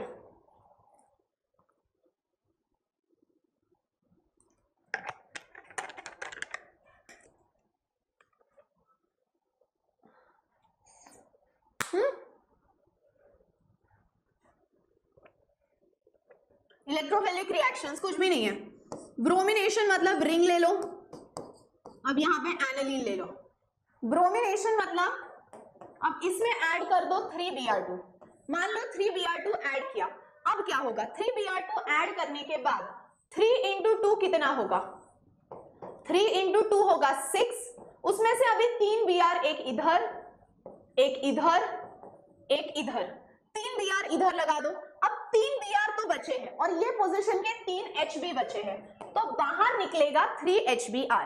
बाहर कौन निकलेगा बॉस, 3HBr। क्लियर है यहाँ तक, गिव मी अ यस और नो। इतना टाइम क्यों लगता है, इतना टाइम क्यों लगता है, चलो done boss done boss done boss done boss, okay. इसको आप Br2 और H2O कैटलिस्ट भी लिख दो। सो bromination is nothing but aniline में Br2 ऐड कर दो, 3Br2, एक ऑर्थो ऑर्थो और पैरा। उसके बाद नाइट्रेशन, अब नाइट्रेशन का मतलब है कि नाइट्रिक एसिड ऐड करना है, कैसे करोगे, तो रिंग को ले लो NH2, अब नाइट्रिक एसिड का मतलब होता है बॉस HNO3, लेकिन ये HNO3 स्प्लिट कैसे होता है? तो बॉस ये स्प्लिट होता है O नोट 2 में। कैसे स्प्लिट होता है? O नोट 2 में। अब O नोट 2 में स्प्लिट होने के बाद अब बॉस इधर पिक्चर में एक ट्विस्ट है। क्या ट्विस्ट है? तो देखो, एक बार ये नोट 2 आके लगेगा मेटा को, एक बार ये नोट 2 आके लगेगा मेटा को। अब आप बोलोगे मैम ऑर्थो को क्यों नहीं लग रहा? क्योंकि नाइट्रोजन के पास भी लोन पेयर है, इधर वाले नाइट्रोजन के पास भी लोन पेयर है, तो ये लोन पेयर में रिपल्शन होता है, इसीलिए एक बार नोट 2 लगेगा मेटा पोजीशन पे, फिर उधर का H और ये OH मिलकर दे दिया H2O, और एक बार ये वाला जो नोट 2 है, एक बार ये वाला नोट 2 आके लगेगा पैरा को। So once the node 2 will come and attach on meta, and one time the node 2 will come and attach on para. So nitration का मतलब है addition of nitric acid. So node 2 once will come and attack on meta, once it will come and attack on para. फिर उधर का H और OH will give you H2O. उसके बाद आता है सल्फोनेशन। अब देखो सल्फोनेशन ना थोड़ा ट्विस्ट है पिक्चर में। सल्फोनेशन मतलब एडिशन ऑफ सल्फ्यूरिक एसिड, तो एनिलीन ले लिया, ठीक है। सल्फोनेशन मतलब एडिशन ऑफ सल्फ्यूरिक एसिड। अब सल्फ्यूरिक एसिड मतलब इधर एनिलीन तो ले लिया, अब एनिलीन में ऐड कर दो H2SO4, एनिलीन में ऐड कर दो H2SO4। अब क्या होगा देखो, H2 है ना, एक H अगर इधर चला गया तो ये हो गया NH3, अब NH2 में का एक H तो चला गया, फिर बचा HSO4। क्या बचा? HSO4। इधर तक सबको क्लियर है? Yes, yes, yes, yes, yes. Give me a yes or no. जल्दी जल्दी जल्दी give me a yes or no. Clear है इधर तक? क्या बोला मैंने? NH2 ऐड कर दिया, NH2 is your aniline, aniline में H2SO4 ऐड कर दो। अब एनिलीन में H2SO4 ऐड करने के बाद एक H जाएगा NH2 को, वो बन गया आपका NH3, और फिर रह गया HSO4। अब देखो ध्यान से सुनो, ध्यान से।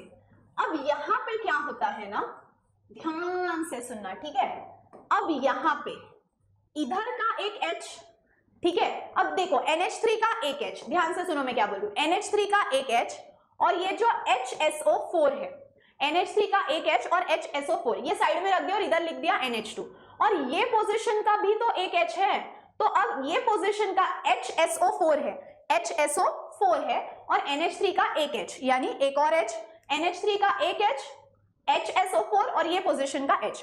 अब देखो क्या क्या होगा, ध्यान से देखो, ये वाला H, ये वाला H और SO4 का एक ऑक्सीजन, ये वाला H, ये वाला H और SO4 का एक ऑक्सीजन, यानी क्या हो गया H2O।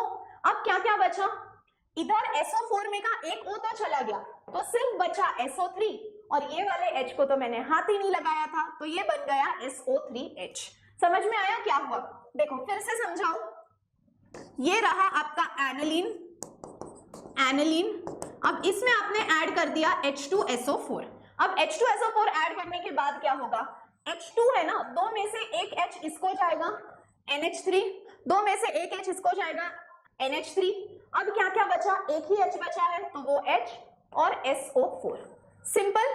अब आगे मैंने क्या किया देखो, आगे मैंने NH3 का एक H निकाल दिया यानी NH2 हुआ, NH3 का एक H निकाल दिया यानी NH2 हुआ, तो ये एक H निकाल दिया और इधर का HSO4, डन।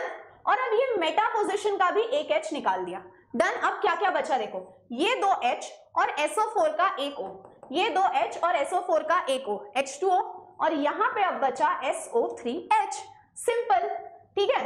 अब देखो ये है ना एक रिवर्सिबल कंपाउंड भी बना सकता है, बाय द वे। कैसे पता है ये एक रिवर्सिबल कंपाउंड कैसे बना सकता है? ये जो SO3H है ना, ये अगर H ऊपर चला गया तो ये हो जाएगा NH3+ और नीचे बचेगा सिर्फ SO3, तो ये ऐसा कंपाउंड भी बना सकता है। तो ये आप आगे का लिखोगे नहीं तो भी मैटर नहीं करेगा, बस आप इतनी रिएक्शन लिख दो तो सफिशिएंट है। नीचे की इसलिए मिटा रही हूँ क्योंकि मैंने ऊपर समझा दिया, ठीक है। सो दिस इज, अच्छा, this is called as your sulphanilic acid.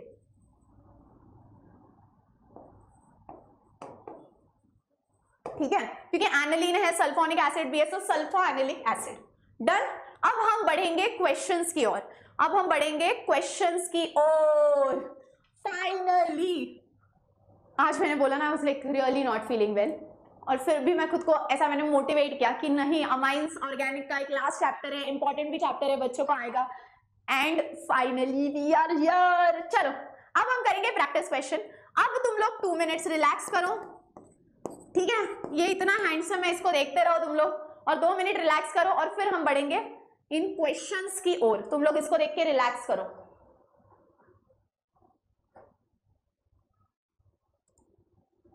चलो घेतला 2 मिनट्स ब्रेक, अब बढ़ते हैं आगे। Now we are moving to questions. चलो, write the reaction of para toluene sulfonyl chloride by diethylamine. देखो पैराटोल्यून पे तो आप इग्नोर करो, बेंजीन सल्फोनिल क्लोराइड तो आपको पता है कैसा है बेंजीन सल्फोनिल क्लोराइड। ये रही रिंग, अरे ऐसे, ये रही रिंग, रिंग को एस डबल बॉन्डो Cl, ये रही रिंग, रिंग को एस डबल बॉन्डो Cl। अब उन्होंने क्या बोला है, पैराटोल्यून, इसका मतलब है ये इधर ऑपोजिट पोजीशन को आएगा CH3। पैराटोल्यून मतलब ऑपोजिट पोजीशन को आएगा CH3। सो बेंजीन सल्फोनिल क्लोराइड तो आपको आता है, पैराटोल्यून मतलब ऑपोजिट पोजीशन को आएगा CH3 प्लस इधर ले लो इथाइलमाइन।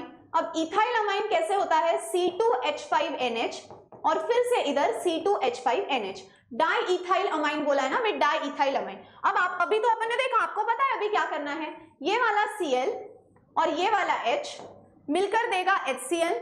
अब जो जो बचा है एज इट इज लिख लो, ये रही रिंग, इधर आएगा CH3, इधर आएगा S डबल बॉन्डो, फिर उसके बाद इधर आएगा N, बराबर है, H तो गया, फिर 2 C2H5 है, एक आएगा इधर, एक आएगा इधर, done.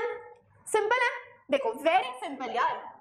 Next, which amide does produce ethane amine by Hofmann bromoamide degradation. इतना सिंपल है, इथेन अमाइन बनाना है, इथेन अमाइन मतलब C2H5NH2 bye Hofmann bromoamide degradation. मैंने ना आपको एक जुगाड़ बोला था हॉफमैन ब्रोमोअमाइड डिग्रेडेशन का, एंड द जुगाड़ वाज इधर जितने कार्बन रहते हैं उससे -1 एक कार्बन इधर रहता है, तो इधर अगर 2 कार्बन है तो इधर आपको अमाइड लेना पड़ेगा 3 कार्बन का, ठीक है? उधर अगर 2 कार्बन है तो इधर आपको अमाइड लेना पड़ेगा 3 कार्बन का। ये देखो 3 कार्बन का अमाइड ले लिया, क्योंकि मैंने बोला था ना इधर एक कम आता है,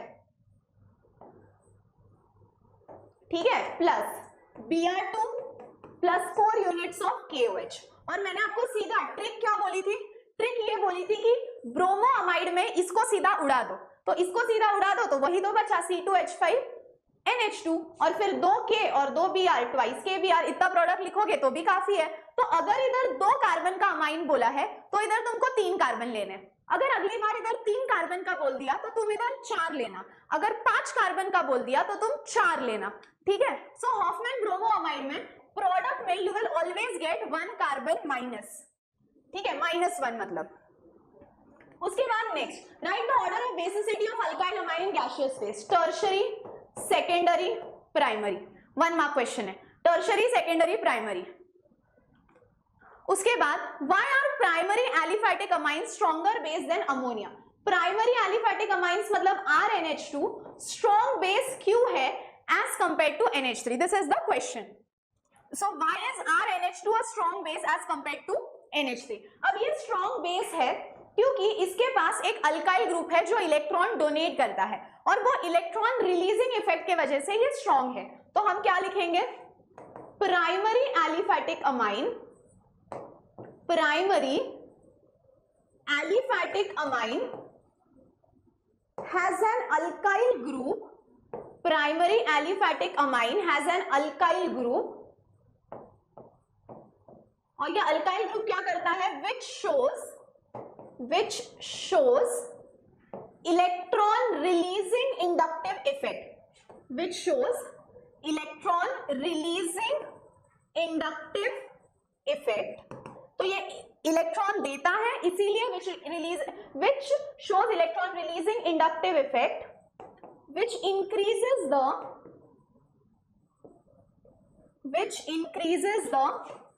basicity, ठीक है?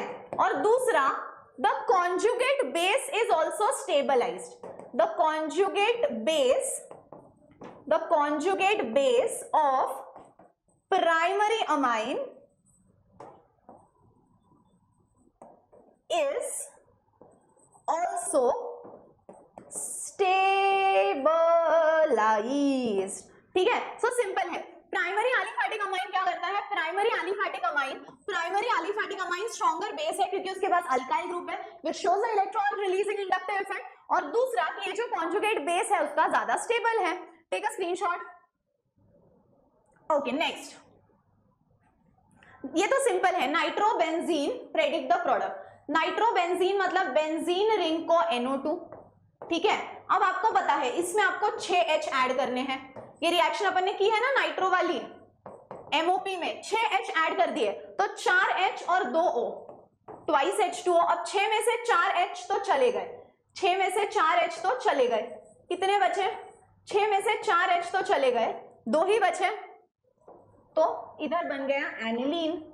सो सिंपल है. तो NO2 है, 6H है, 6 में से 4 चले गए, 2H2O, 2 बचे हैं, उन्होंने बनाया एनिलीन. उसके बाद next, identify A and B in the following reaction. अब देखो C6H5CH2Br प्लस KCN बोल दिया. अब देखो स्टेप 1 में क्या होगा? K प्लस Br माइनस मिलकर दे देगा KBr. क्या क्या बचा? C6H5CH2Cn. Cn वहां पे जाके लग गया. अब सोडियम और इथेनॉल का रोल क्या है? What is the role of sodium and ethanol? तो बस सोडियम एंड इथेनॉल का रोल है मेंडियस रिएक्शन. याद करो, मेंडियस रिएक्शन में मैंने बोला था सोडियम और इथेनॉल 4 हाइड्रोजन देते हैं. 4 में से 2 कार्बन को गए, 2 नाइट्रोजन को गए, तो C6H5CH2, 2 इस कार्बन को गए CH2 और 2 इस नाइट्रोजन को गए NH2. Simple. Take a screenshot.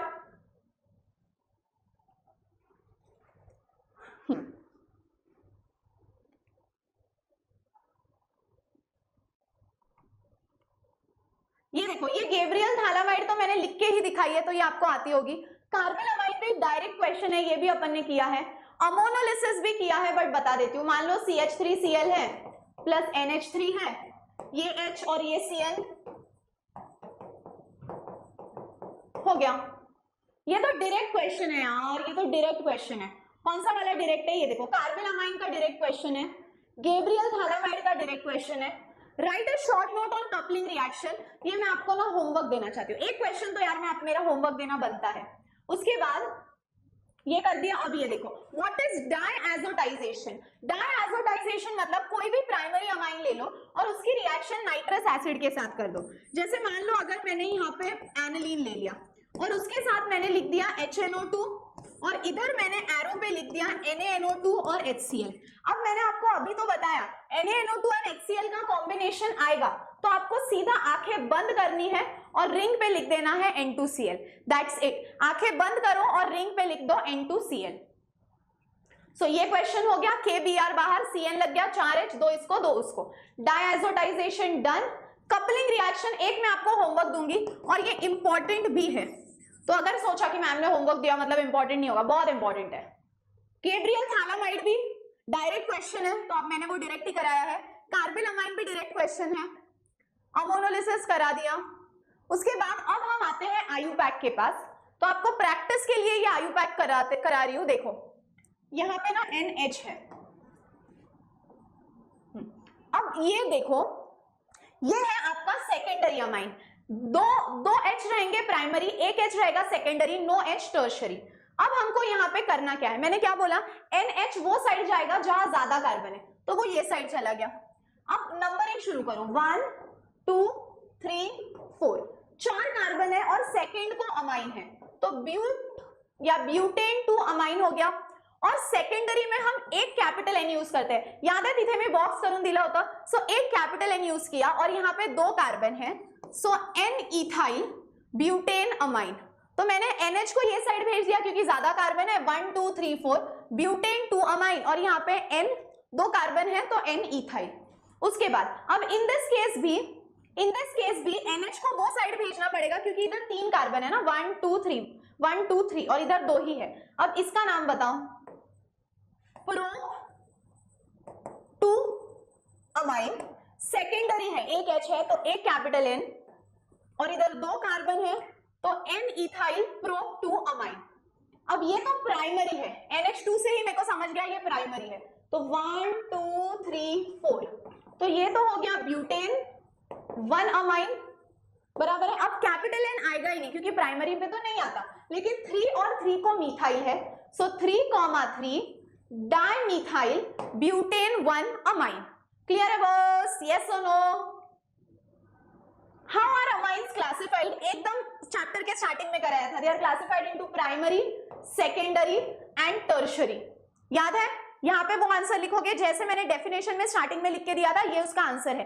मैं आपको बता रही हूँ कि क्वेश्चंस कैसे कैसे आए हैं, ठीक है? तो प्राइमरी, सेकेंडरी, टर्शियरी का आंसर जो आपने एकदम पहले नोट्स निकाले थे वहां पे है। आयु पैक में ये भी मैंने कराया है, CH2 के 6 यूनिट्स है, ये ऐसा है CH2 CH2 CH2 CH2 CH2 CH2, और इधर भी NH2, इधर भी NH2, कहीं से भी नंबरिंग करो सेम ही आएगा। तो हेक्सेन 1,6 डायअमाइन, बराबर है इसका 2 3 4, 2,4 डाइमिथाइल एनालिन। यस और नो? यस और नो? यस और नो? ये वाला तुम लोग ट्राई करके यार चैट में बता दो, बाउंसर क्वेश्चन है, एक मेरा बाउंसर क्वेश्चन तुमको देना तो बनता है, तो चैट में मेरे को बताओ इसका answer. Next, conversion, acetonitrile, write the reactions to prepare ethanamine from acetonitrile. Important है, एसिड नाइट्राइल मतलब CH3C ट्रिपल बॉन्ड N, और इथेनमाइन मतलब CH3 CH2 NH2। अब आप बताओ ये C को 2 H कहां से लाऊं, और ये N को भी 2 H लाने हैं, तो ये वाली अपनी मेंडियस रिएक्शन, सोडियम इथेनॉल, याद आई कि नहीं? सोडियम और इथेनॉल, तो 2H इसको 2H इसको, तो एसिड नाइट्राइल से कैसे बनेगा? 2H इसको दे दो CH3, 2H इसको CH2, 2H इसको NH2 बन गया। उसके बाद B देखो, nitro ethane CH3 CH2 NO2। अब नाइट्रो में हम क्या करते हैं बताओ, कितने H डालते हैं? 6H, याद आया? नाइट्रो में 6H डालते हैं, in the presence of SNNHCl 4H, यानी 2H2O बाहर निकला, और फिर खत्म। और फिर हम आते हैं थर्ड पे, थर्ड पे प्रोपेन अमाइड बोला है, प्रोपेन अमाइड, अमाइड मतलब C double bond O NH2, propane amide बोला है, और इधर इथेन अमाइन बोला है, बराबर है। इसका मतलब एक कार्बन मिसिंग है, और इधर से उधर जाते हुए एक कार्बन कम होता है, एक कार्बन मिसिंग होता है, इसकी एक ही रिएक्शन है। अभी बोला मैंने -1 वाली, कौन सी? Bromo amide. तो ब्रोमो अमाइड में आपको क्या करना है? ये पूरा ग्रुप ही उड़ा देना है, हो गया। सिंपल है बॉस, सिंपल है बॉस, सिंपल है boss. Give me a yes और नो।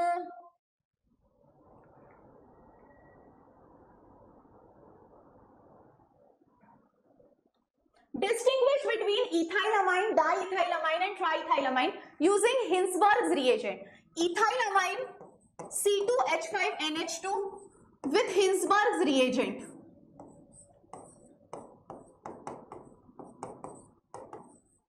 क्या होगा? आप ही मेरे को प्रोडक्ट बताओगे, अपन ने अब भी किया, इधर का एक H और Cl HCl। अब बताओ क्या होगा? Ring S double bond O, S double bond O, NH2 का एक H तो गया, तो एक ही H बचा है NH और C2H5। अब ये देखो, प्राइमरी अमाइन है तो सॉल्युबल अल्कली, बराबर है। अब सेकेंडरी में आप क्या करोगे? अपन ने पीछे जो रिएक्शन की ना वही है, C2H5 NH C2H5।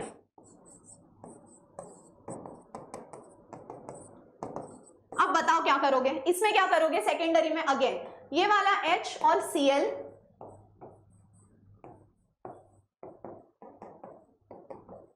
Double bond O, NH तो चला गया, हो गया। और सेकेंडरी अमाइन क्या फॉर्म करता है? Insoluble alkali.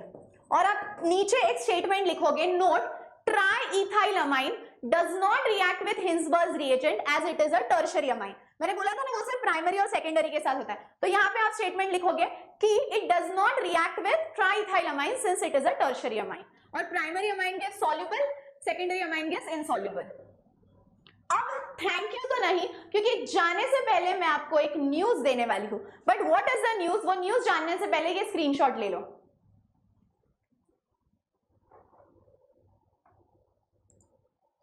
चलो ले लिया स्क्रीनशॉट। अब मैम थैंक यू बोलो, है ना? सो थैंक यू तो, ठीक है, थैंक यू। जाने से पहले न्यूज ये है कि बॉस MVSAT आ गया है, विच इज वेदांतु का स्कॉलरशिप टेस्ट। अब तक अगर तुम लोग ने एनरोल नहीं किया है तो फटाफट रजिस्टर करो, क्योंकि इसमें बहुत बड़े बड़े प्राइजेस मिलने वाले, जैसे सिंगापुर ट्रिप, आईफोन, लैपटॉप, और सबसे इंपॉर्टेंट फ्री MHT CET का material if you visit these offline centres on these particular dates. ठीक है, तो टेस्ट तो बहाना है, बट स्टडी मटेरियल मिल सकता है, तो जाना मैंडेटरी है। ठीक है, और टेस्ट देके तो बता रही हूँ सॉलिड मजा आएगा। अब मैं तुम लोग को बोल रही हूँ बहाना है, बट मजा बहुत आने वाला है, क्योंकि तुमको एक बहुत सरप्राइज मिलेगा। क्या सरप्राइज है वो मैं आपको बाद में बोलूंगी, ठीक है? So yes my dear students, that's all for today. ये था माइंड चैप्टर। ऐसे ही पूरा वन शॉट कवर करो, क्योंकि दिवाली के बाद मैं लॉन्ग मैराथन्स, उसके बाद पूरा physical chemistry, organic chemistry, inorganic chemistry, previous year questions, exercise question, सब कुछ डिटेल में कराऊंगी। So stay tuned on the channel, comment करके बताओ वीडियो कैसा लगा, and see you all in the next video. तब तक हंसते रहो, खेलते रहो, खुश रहो, be positive and keep smiling. Bye bye.